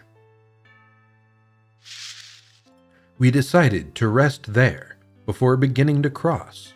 We took turns on watch during the night. But the only thing of note was the sounds of the shifting and falling rock every few hours. Okay, now we read it properly. So, no, Leader can't even reach. That is saddening. Okay, let's snipe away. Oh wow, he is very healthy. Wait, what did you just say? Is that you? Oh, just another echo. Who did you think I was? Nosy and presumptuous, just like him. Always jumping to conclusions from the slightest crumb of mystery. Your obsession with lore stems from your inability to affect the present as well, I imagine. So you're clearly some kind of Magni doppelganger. Do you call us echoes because we remind you of your guild? And just like him, your silly leaps to conclusions are not far from the truth. What now? Will you stick to the sidelines and let your guildmates do the heavy lifting? They've got all the energy and drive for it anyway. Why are you even here? What do you contribute to this group? What do they do for you? I'm here because I want to be here. They want me here because they like me. That alone would be enough. But it's much, much more than that. Our connection is more than just us being guildmates. But perhaps that's too much for you to understand. I believe you did say that we're echoes of your guildmates. Believe. Is that thunder? Huh. I didn't even know it was storming outside, if so. You are an echo, indeed.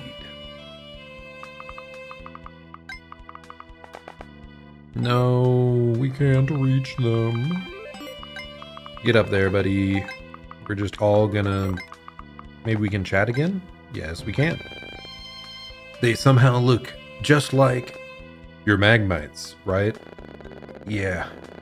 They remind me of my little mags at home. They have that look in their eyes. Kinda makes me not want to kick their faces in. But aren't the Magmites a great motivator to make it out of this horde alive? We have to return home so our little guys won't miss us too much. I miss Vesper saying little guys. You know what? Yeah. Let's do our best to make it back home to them. Okay, Vesper? Of course. It's time to go home. Okay, yeah, it is raining. Wow. Anyway, meander on up here. Then we perform. Level up. You got this, leader. Sheesh. Nice crit. You take a good amount of damage, though. I'm surprised there wasn't. There's the dialogue. Leader? No. What? Me? I mean, I am a leader. Just not yours, probably. That soft yet firm voice. The light-hearted acceptance of your station. You may not be my leader, but you're the spitting image of him. Am I now? I don't suppose my looks and voice could convince you to stand down and tell us what's going on here, could they? Sarcastic, too, but you lack the conviction and heartiness that comes with decades of conflict. And how would you know that? What would you know about what I go through? What I have to face so that my guildmates don't have to. I am where I am because people trust me.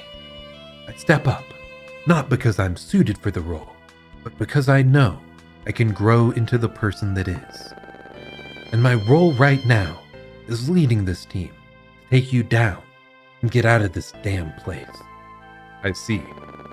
In the end, you too are but an echo of my dear friend, and I shall not regret disintegrating you and your compatriots.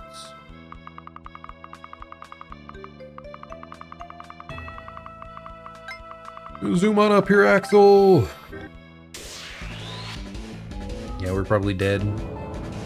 Got a couple more. Oh, we dodged and we crit!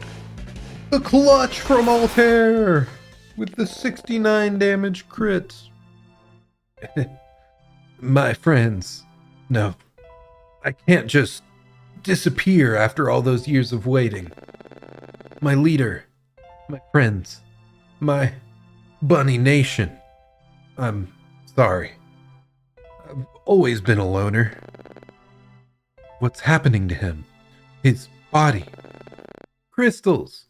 There's purple crystals growing out of him. It looks like his inner self was transformed a while ago already. He was beyond help by the time we met him. But what does that mean? Will he die? We can't just leave him here to his fate. There has to be a way we can help him. I don't think we're able to help him anymore. As Vesper said, he's been gone ever since we met him.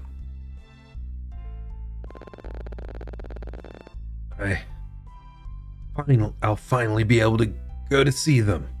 My friends. All 8 of us came here, and now it's just me. Take this, young one. He gave the shard back to Magni. But remember, not even this can protect you forever. If you stay here too long, all of you will eventually lose to the corruption as well. Wait, what are the names of your friends? Of this guild? I can't remember anymore. I barely even know who I am. Young man. His gaze turned to focus on Shinri. Please take care of that dragon. It belonged to one of my dearest friends. Almost immediately following these words, the corruption took him, completely crystallizing him. Rest in peace, Shadow or Crystal Magni. Alternate World Magni. Act 8. The guild wearily pressed on. Gradually, it seemed the cavern was brightening. A few tepid beams of sunlight began filtering in from cracks in the ceiling. Actually, one moment. I'm gonna grab some water, man. It's it's getting to me a bit. 1 second. It should only take me, 30 seconds or so.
When you sniff the void, sometimes the void sniffs back.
Hello?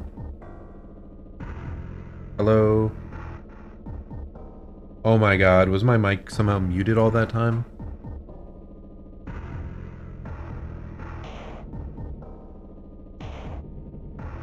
What in the hell?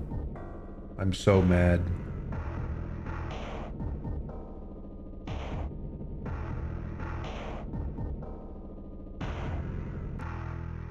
Hello, hello. How does that also mute my mic? I just found out something about my GoXLR that I never knew. And it's not something good. I was able to hear my own voice, so I was sure we were fine. I'm so mad. I'm so mad. How long has that been? It's probably since I went to get a drink, man. I'm so mad. I've been chatting to myself for like 30 minutes. Okay, whatever. We're back into it. Lock in. It's fine. Altair whipped around looking for the source. He and the others drew their weapons. I'm so mad, dude. I'm so mad. What did you say? Show yourself, coward. Out of the corner of his eye, he saw movement. His eyes darted to it, revealing a sinister figure.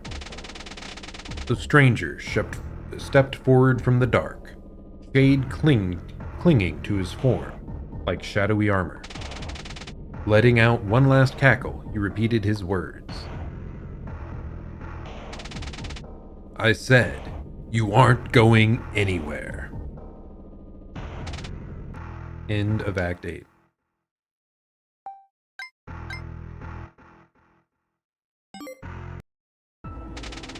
Act 9. I'm so mad, dude. I can't believe that happened. I didn't even know. Oh. So for a bit of explanation, my GoXLR has one for my mic, one to mute my mic, one to mute my voice chat, for example, if I was in a Discord call, one to mute my browser, and one to mute everything else. And the one to mute voice chat, like through Discord, was muted. And apparently that also mutes my mic, which is wild. Yeah, that's not how it's supposed to be. That's so frustrating. Whatever. At least I know for the future before I get into like a collab with someone or something. I'll have to look into that. Sorry guys. Sorry that I missed out on so much. I can't move. The hell? The corruption where... Hey yo, what the fuck is this shit spreading so fast? Why the fuck? It's never been like this before. Altair, use that weird magic armor of yours to do something about this. I'll try. Let me... I can't move either. Yeah, you too, boss man. We're fucking doomed, yo. Shut it. No doom talking. But Altair's the only one who's been able to keep the corruption at bay. If he can't even protect himself from it anymore, how the hell's he gonna help us? If you think I'm about to just give up, maybe I need to remind you who you're talking to. Let's put our faith in him. He's never led us astray before, right? Well, you sure about that? What about the time he... Okay, that's enough out of you. My point still stands. Our leader may have his faults, but he's reliable. The corruption continues to spread through the boys, crawling up their necks.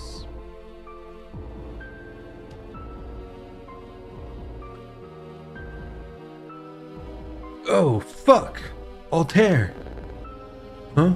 But it was just at your thighs. I don't know, but I think you need to hurry up and finish getting yourself free, buddy. I'm almost there. Just a little more. There we go. Silence fills the air, broken only by more crackling sounds as the corruption fully consumes them. Huh? This can't be happening. Oh, this is very much happening. You! It's Dark Altair. That's right. Me. You have no idea how long I've been waiting for the moment where I could finally confront you. And now, you're all alone. Do you truly believe you can save them, oh hero? No. Not our boys.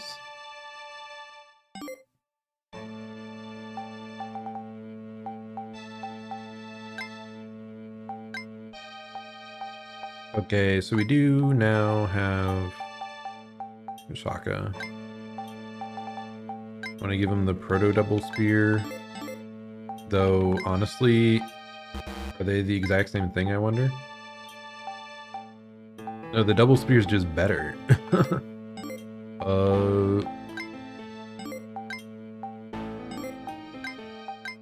This music's kind of cool though.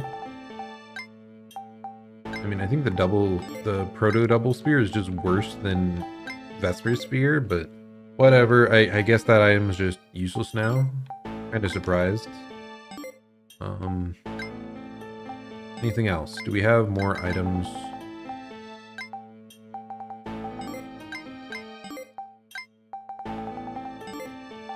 Nothing there. Nothing there. Nothing there. Nothing there. Nope. Nope, we're all good. Okay, saving. And we should be good to start this fight. They're all sealed. Ah, shit. There has to be something I can do. Come on. Come on, Bettel. It's futile, you know? Damn it, Haka. This is a waste of your precious remaining time. They can't break free. Every moment you spend trying to save them dooms you further. Come now. You'd have a better chance of saving them if you attack me instead. Just give up. Just shut your damn mouth already. I'm not giving up on them. Your little purification trick clearly isn't working anymore. So why don't you keep trying? They're my guildmates. My brothers. If I can't save them... Oh, there it is. How terribly heartbreaking. Finally losing hope, are we? What do you think you can do by yourself? At this point, you're almost fully corrupted as well. There is no escape. You too shall fade into nothingness. Just like everyone and everything who came here before you. And once you do, I will take your place. Maybe I'll take your body as well.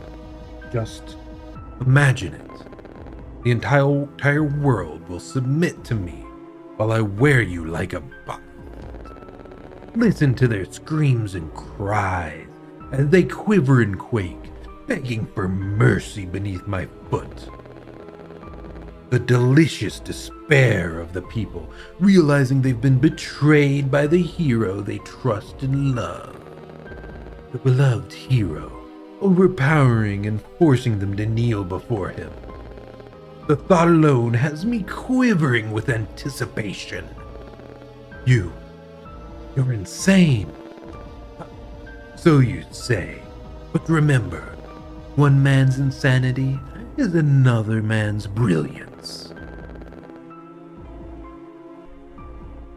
Would you look at that? It appears you'll be able to join your boys in eternal oblivion soon. I can't. I won't. I can't lose to you. Not like this. The corruption engulfs Altair entirely, his arms and weapon outstretched towards Regis in futility. Finally. Regis approaches Altair slowly, but stops as several noises interrupt him. Well, it makes no difference. You won't be leaving here alive. Time to end this, once and for all. Yes, I've grown tired of this little game. Come, only one of us will leave this miserable place alive, hero. I'll take pleasure in striking down each and every one of you. And as you bleed out before me, begging for mercy, I may choose to grant you a swift death. Or I may watch as you gurgle on your own blood, your guts spilling out and painting the ground.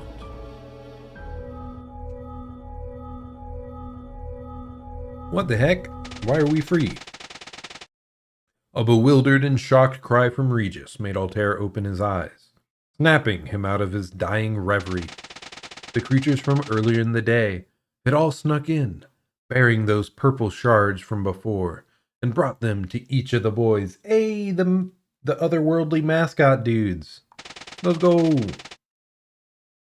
His own slime friend squeaked and smiled, holding the shard partially in its belly. The moment the slide's charm touched the crystals, the growth reversed and started streaming right into the shard itself. No! What are you doing? Get off of them! Don't you know what will happen? Happy, relieved tears brimmed in Altair's eyes as he saw the faces of the others quickly appear and begin to move once again. Regis tried his best to catch the lizard's helping Axel, but it was too quick and snaked around its body to evade his grasp. I knew you were one of the real ones. They're just as fast. While Regis was busy earning himself a bite from a concept magmite, Phantom sat on Bettel's shoulder, holding a shard against him. Hey, about time, good buddy. I'm gonna give you so many treats when you get back. You'll... Ah! In stunned silence, the others watched as each of their rescuers joined Phantom, hopping one by one and leaving a shard behind until all of them were gone. Are you upset over that thing? That mere concept? Bettel let out an anguished cry and rushed forward, but was stopped by Shinri and Flayon while everyone but Altair drew their weapons. Don't you ever dare speak that way about him. Don't you fucking dare! That was my best friend! Why is this one bleeped out? Is it just Bettel? Does he always beep things out? Concept was never meant to be. He and the others were meant to be left here, forgotten and deleted. What about you then? What does that make you? A very patient man. You're just like them, aren't you? I'd wondered this entire time who would want to trick us all here. And who better than someone who wanted to use us, to have their own life outside of here. That's why you haven't left, right? Ha! He's too weak! A flicker of rage flashed across Regis's face, but just as quickly turned into nonchalance as he shrugged. Well, you have me there. Leave it to the scholar to add things up correctly. Altair motioned for everyone to put their weapons away and stepped towards Regis, who didn't budge an inch. I suppose you have questions. I'm sure we all do. Who wants to go first? So, what is this place really?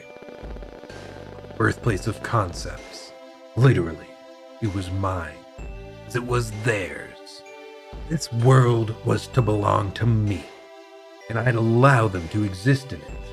However, we were abandoned, left here to be forgotten.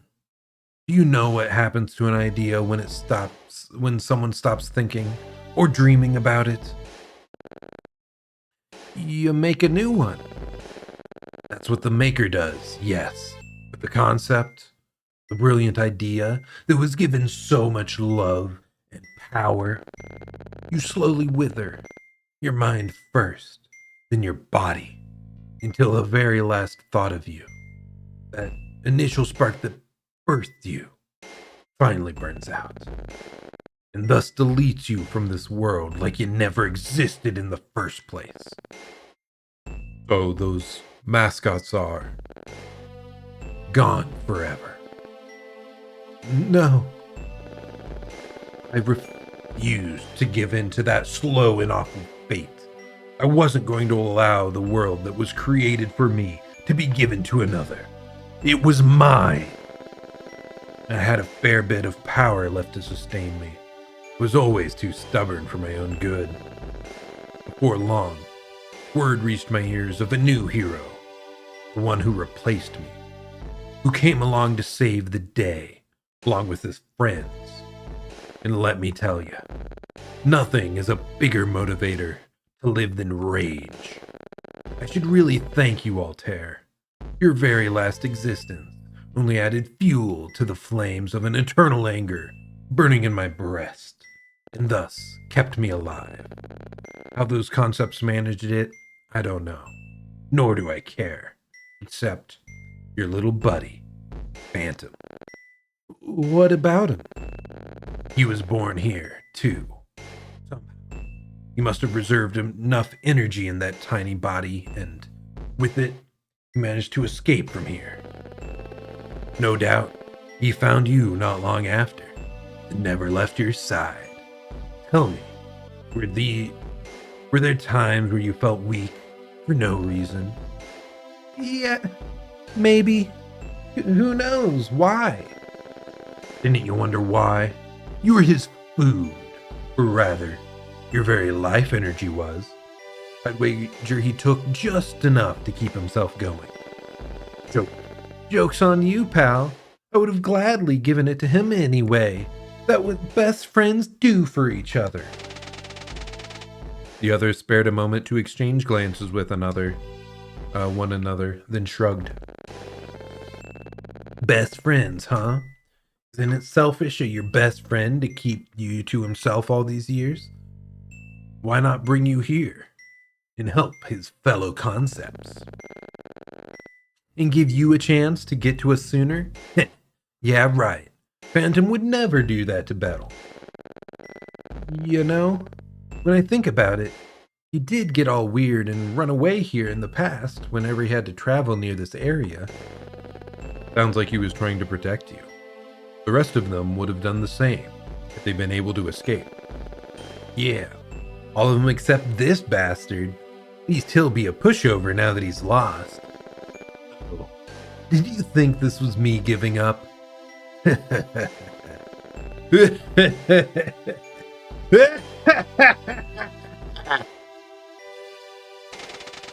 While Regis laughed maniacally, unnervingly, everyone took a step back and moved closer together. Altair had his gun saber already drawn and at the ready.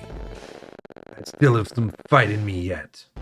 Never let an energy-absorbing creature like me have time to gather what remaining power I have left.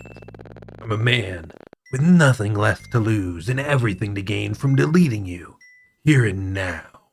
And trust me, you won't leave here alive. The only one getting deleted today is you. We'll avenge Phantom and all the others who sacrificed themselves for us. Go ahead and try, hero. Okay, well, we have a lot of chests around the edge of the screen. So, yeah, let's try to grab them all, I guess. Got the Armor of Light.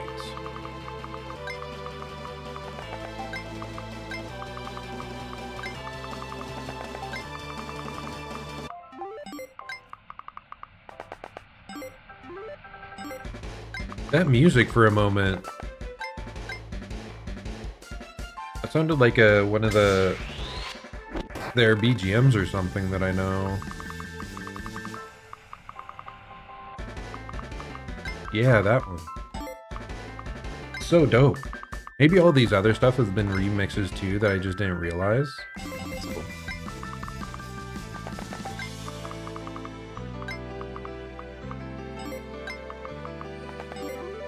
Actually, let's start with Altair attacking.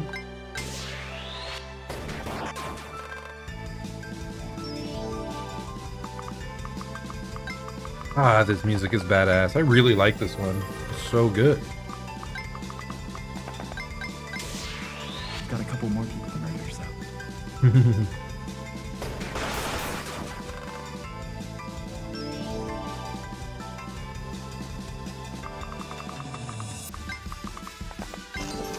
You got the hero sword, okay. It does hurt a good amount, but we should be able to kill him next round. 0 damage? Wow. Henry must be a freaking tank. I mean, lore-wise, I think that makes sense, right?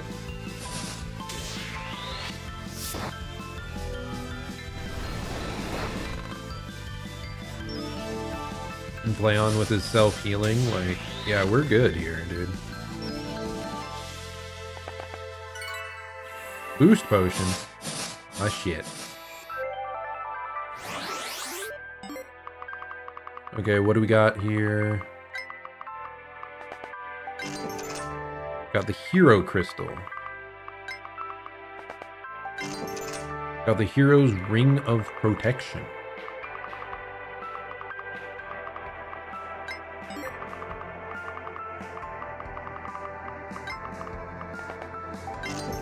Got the crystal record. Okay, so we've cleared most of these.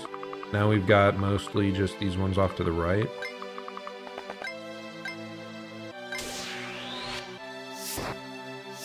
I actually should have stepped back one more slot so we wouldn't have got hit by a counterattack, I believe. Stab him rapidly, Vesper. You got this. He's so powerful. Oh, I really like this music, dude. So good.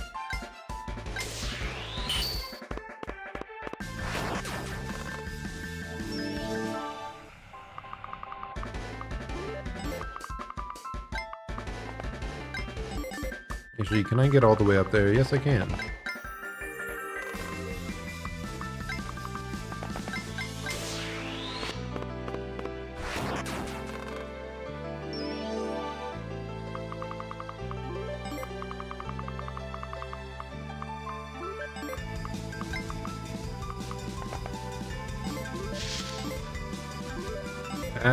I'm just accidentally getting lost in the menus.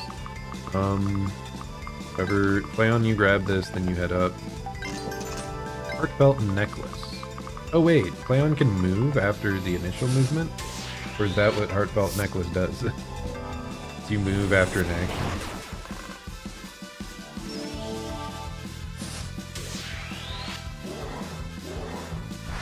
And he's just gonna tank it all. Because he's a badass.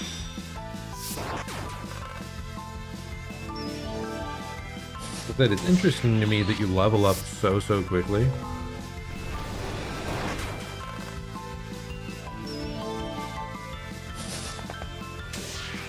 Ah, shit. Oh no, Shinry's a tank. Hell yeah. Take 1 damage and level up. I think that's a worthy trade.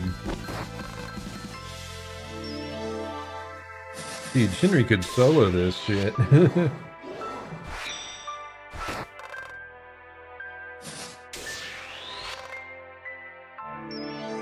And like Vesper, even if the opponent's attacking first, they're still not taking action because of the like attack seal effect of his weapon. I'm not sure it's intended to work that way, because doesn't that mean we just never get hurt? Like we'll never be attacked?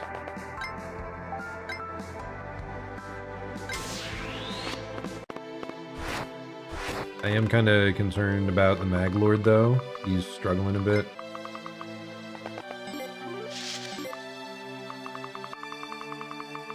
In fact, he's like the only guy that's struggling, but he's struggling a lot.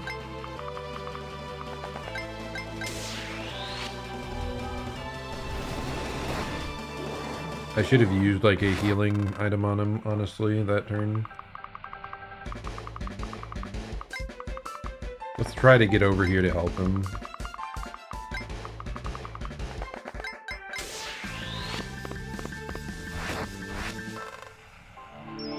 I should have checked if the other weapon would have killed. It probably did.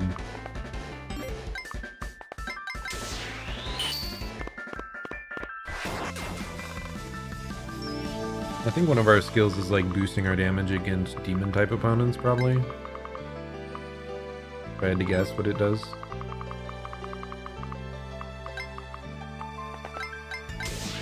When you sniff the void, sometimes the void sniffs back. It's so crazy. Like, it's just such a good voice line. It catches me so off guard every time.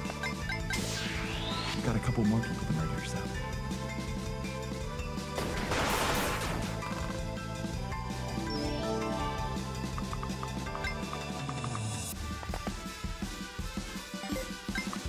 That's ambitious. Let's just perform for this, and then you're gonna head more towards the middle. Now it's the enemy phase. Please don't kill Magni. Magni's so dead. Damn it.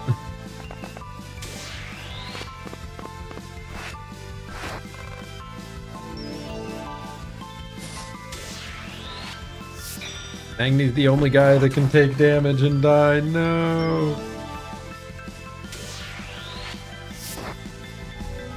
Cleon does take a bit, but then he just heals before the next turn, so.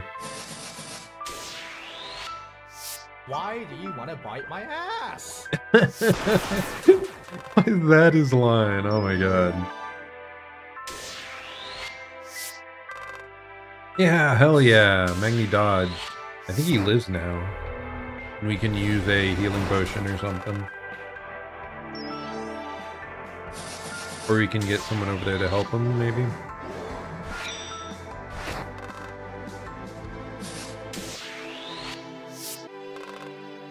Damn! Magni's evading now. Oh my gosh, dude. Why do they do this?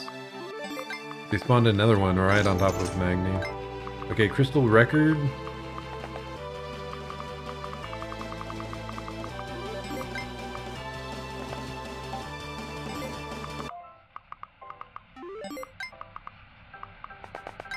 Okay, we're just gonna spear you.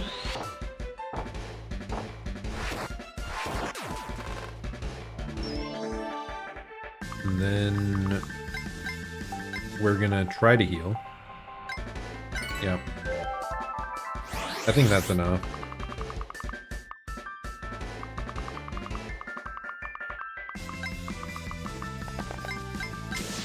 God, I just love this song. It's so good every time.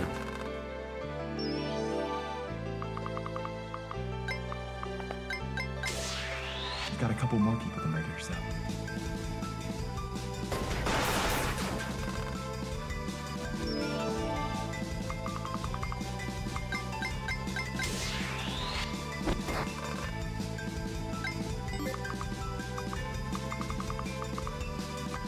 Okay, who's even left? Who hasn't taken action? You haven't. I should have moved left so I could be in between two separate groups, actually.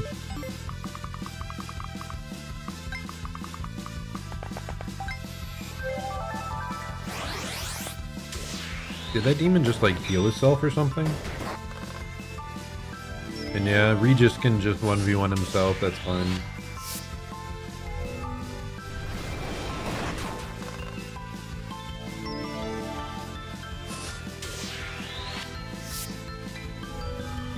We're leveling so quickly, so goofy.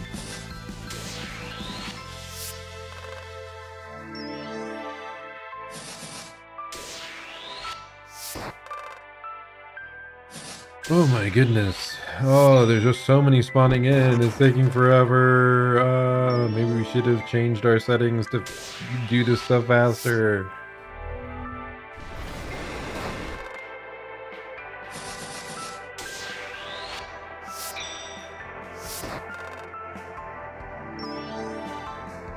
Maybe we'll level up to where we're finally one-shotting people too. I don't know.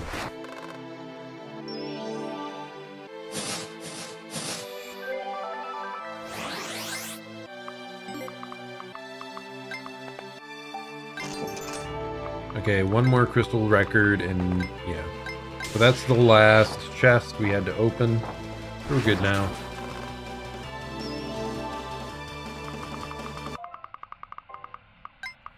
So now we're good to try and murder When you sniff the void, Regis. sometimes the void sniffs back. And our void sniffing lets us conquer him quite easily, actually. Dude, Shinri's busted as hell. I've got a couple more people to murder, so. Finish him. Oh, he has 1 HP. Are we gonna start phase 2 then? Is that what's gonna happen?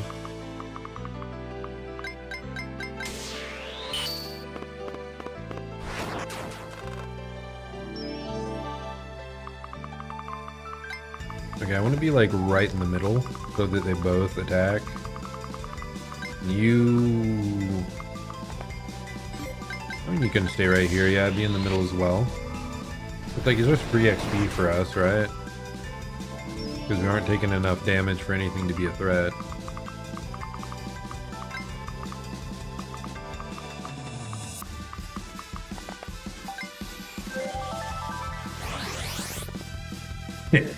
I won't be that easy. Time for round 2. Okay, looks like he is able to deal more damage now this time. Fingers crossed, the fact that phase 2 started, maybe demons won't be spawning in anymore? I doubt it. It'd be nice, but my lord.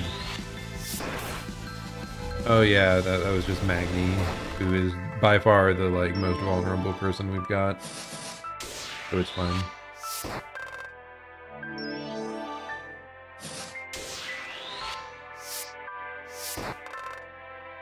With him, Axel.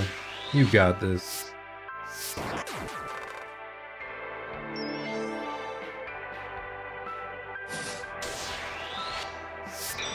It's obscene how quickly we're gaining stats, man. Yep, of course more of them still spawned in. No! Okay, whatever. You're gonna special mix this guy. So actually, it doesn't seem like any are spawning in the bottom left, bottom right here, I mean, anymore.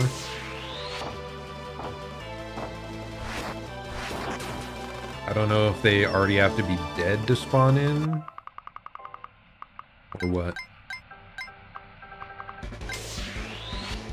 The music's so good, I can't handle it. It's a problem.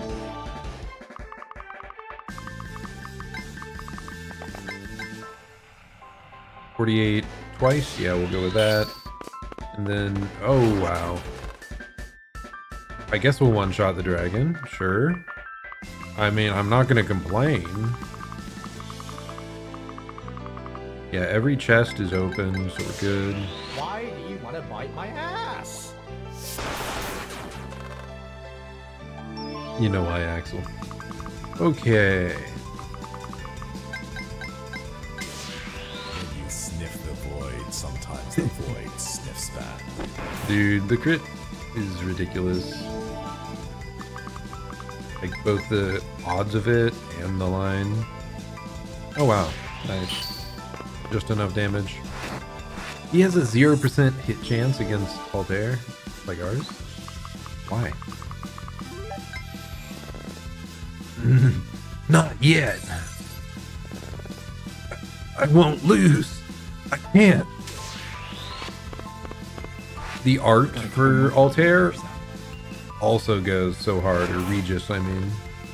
It's really sick. I really like his evil art there.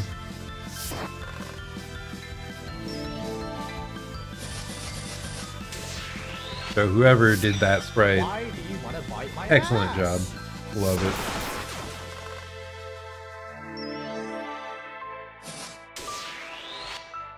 Why do you want to bite my ass? Dude, what's our crit rate? 30? That's wild. I mean, I guess, what? Our luck is probably upgrading? Well, I guess it didn't upgrade there. I've got a couple more people to murder, so. I want to see, like, is our luck going up? Yeah, our luck's going up every level. I have a feeling it's maybe overtuned on how much luck you're getting. Because this is so many crits. This is an absurd amount of crits.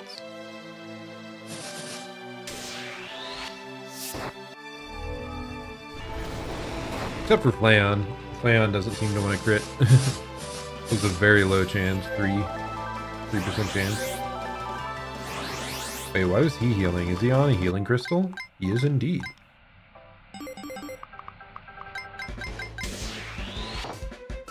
Okay, stab him thrice, Vesper. Sick. Well done. And now... perish. Not yet. Oh god, if we get... oh my god, it's so likely to be a crit. Okay, now we're good. It's like, we could have ended on that line. But nay. It shall be Regis who takes out Regis.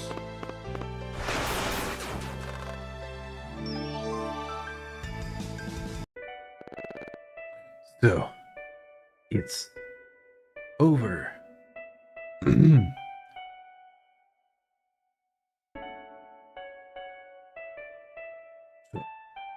It's over, huh?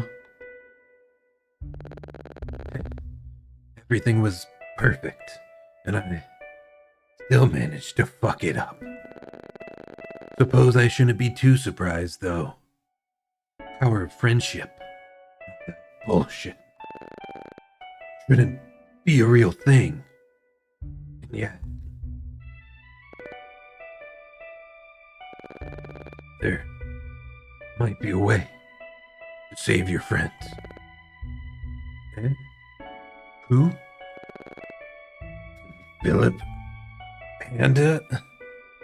Vanta? Phantom? That one.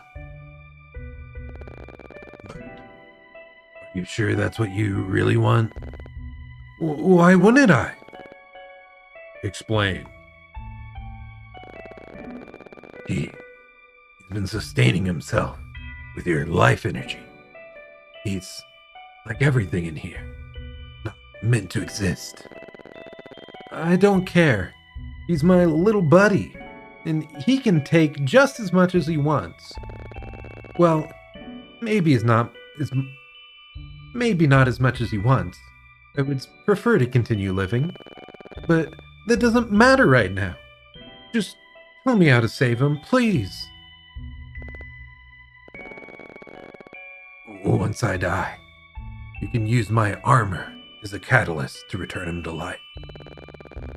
Focus on what you desire and allow your mana to flow through it.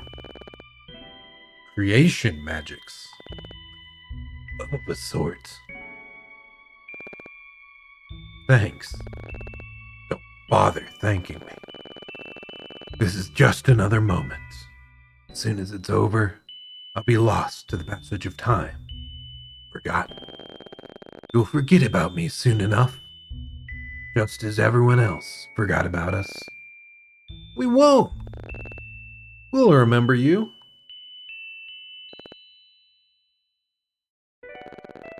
It's your choice, I guess. You know, I was like you all once. Just an adventurer, looking to leave his mark on the world. I wanted to explore the world, and help people who needed it. My guildmates, they were the best. My brothers, my family. Everything was good. Great, even. And then, the fucking tree spoke to us. Told us concepts, and told us we were no longer needed. That we would be replaced with better versions of us.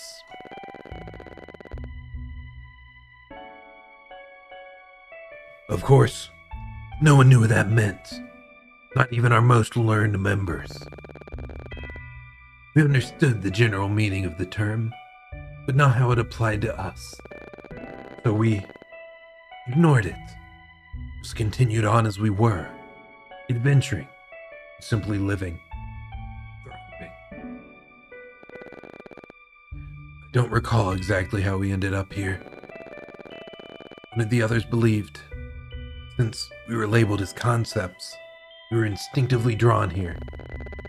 But I couldn't accept an explanation like that. Destined to die. Just fade away in a miserable place like this. Like hell I was gonna let that happen. So naturally, fueled by spite, rage, the desire to protect what's mine, I forced my way out. When I returned to try and help the others, the only one left was... It doesn't matter. He's gone now too. Seeing them rotting away in here drove me mad to know I couldn't do anything to save them. When I learned of your existence, I knew what I needed to do. I would bring you all here, trap you, watch as you struggled to escape, just as we did. And when you were fully prepared for eradication, I would descend to feast upon your essence.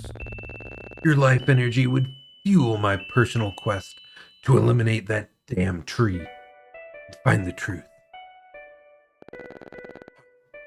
I don't regret what I've done, but despite being the one who trapped you here, is it weird to say I'm glad you'll get out of here? Yeah, that's pretty weird. Fair enough. But that's fine. You won't have to suffer the same fate as us. Why? You're happy about that? You just tried to kill us. You need us for your damn plot, yo. Not sure if happy is the right way to describe what I'm feeling. It's more like my mind is clear. I can remember all of the good times with them. Is that... You came for me? Even after everything? Even though I couldn't save you? What is he... After all this time, we're all together. Again. Regis's body shatters into fractals of light, leaving only his armor behind. Can't help but feel sorry for him. Yeah, hopefully he and his bros can rest peacefully now.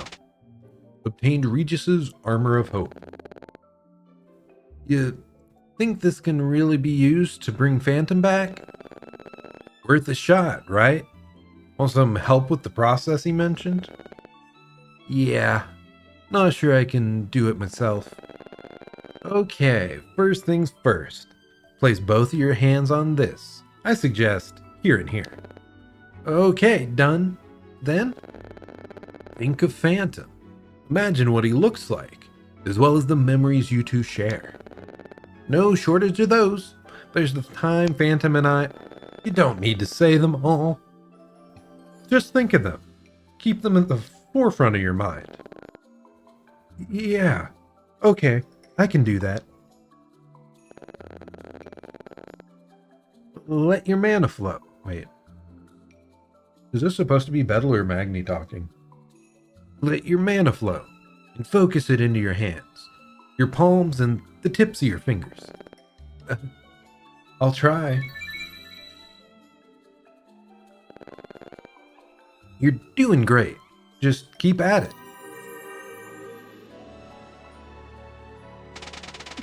A flash of light, and Phantom appears between Betel and Dez. Phantom! Betel squeezes Phantom tightly, making him grumble. Aw, buddy, I've missed you, too. Phantom headbutts Betel's chin. Yeah, that's my little bud, all right. I hate to break up such a touching moment, but I think we've spent enough time here.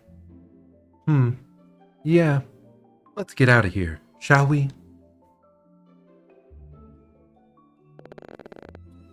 We're finally out? For real this time? Never thought I'd be so happy to see the sun. Ah, the sky, freedom from that hellhole at last. Hearing the wind in the trees after such a harrowing experience brings an odd sense of peace. Tear Bear, you okay? I think we should seal this place to make sure no one else ever accidentally wanders inside. I agree. It's not easily accessible, but there's always the chance someone will stumble across it. Want to help us with crafting a high-level sealing spell, Vez? Of course. Shall we move closer to the entrance? Might as well. Hey, guys. What's up? Love ya. No matter what happens, I'm gonna cherish every moment I spend with you dudes. Right back at ya, boss man. Thus do our adventurers' harrowing experiences within Tartarus come to a close. Memories linger, deeply ingrained with the promise made to the ones who lured them there. Alongside these memories, two questions burn within them. What is the tree? Will the same thing happen to us in the future? True end.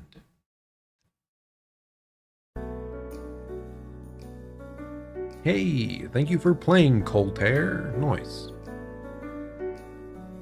Well, that's it. That's the end. We made it.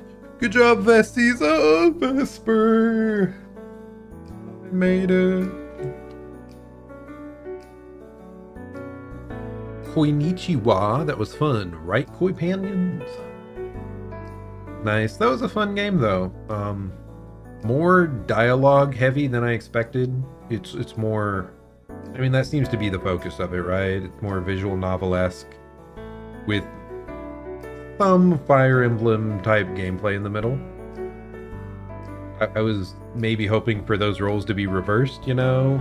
Like, more time on the levels, playing the levels, less time on all these, but hey, if that's, I mean, there's, some people would definitely prefer the heavier visual novel type dialogue stuff. I mean, it's not really visual novel, you don't really have options to choose from, but you know.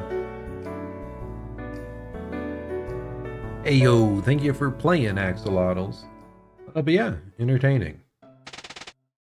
And like I said, some of the music was really good, some of the art was solid. And the general gameplay, like, it's pretty good. You just left me wanting more gameplay. Woo! Thank you for playing. So if I say continue... Okay, so it doesn't have me save at the end, it looks like. Gallery. Oh wow, there's different endings? What? Bad ending 1? Oh my lord!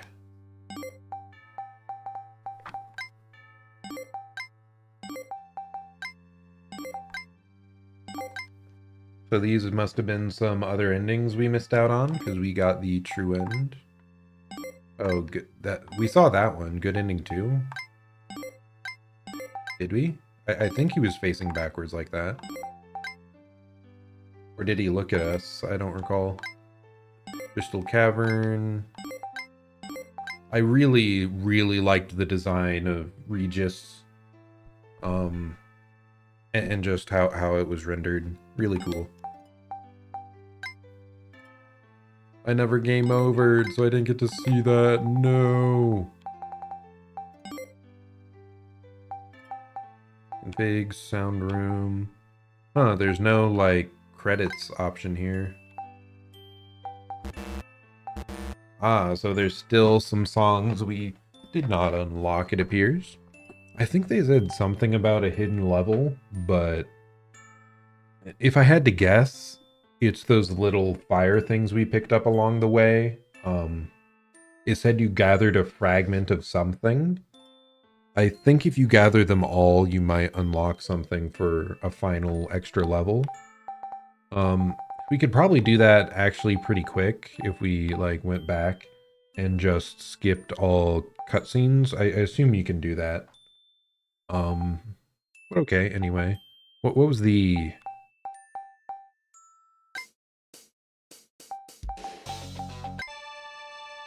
I want to know what that final boss fight music was. Oh, Final Battle, I assume, by Rock the Beat. Because I really liked that one. Really good. Well done, buddy.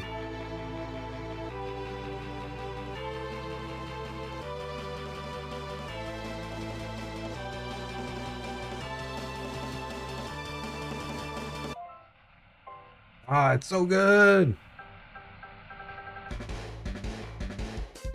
Because I think that might be some of like Altair's, some of his themes. The music he like regularly uses, I mean. But, oh, it's so good. Yeah, that was my favorite one. So good. But yeah, okay. Well, that is the end of us playing Protostar Twilights. And let's switch on over to this.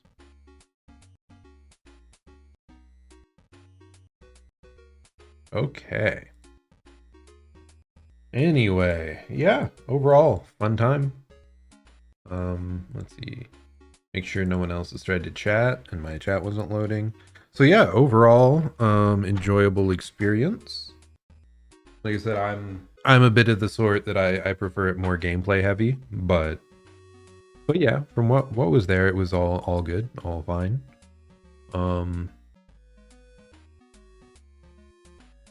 Let's see, other small, like, of course there's a bunch of small things you can say could be improved, but I mean, this was a fan game. Overall, we had very minimal issues. So yeah, overall, really solid job, guys. Hope you keep it up.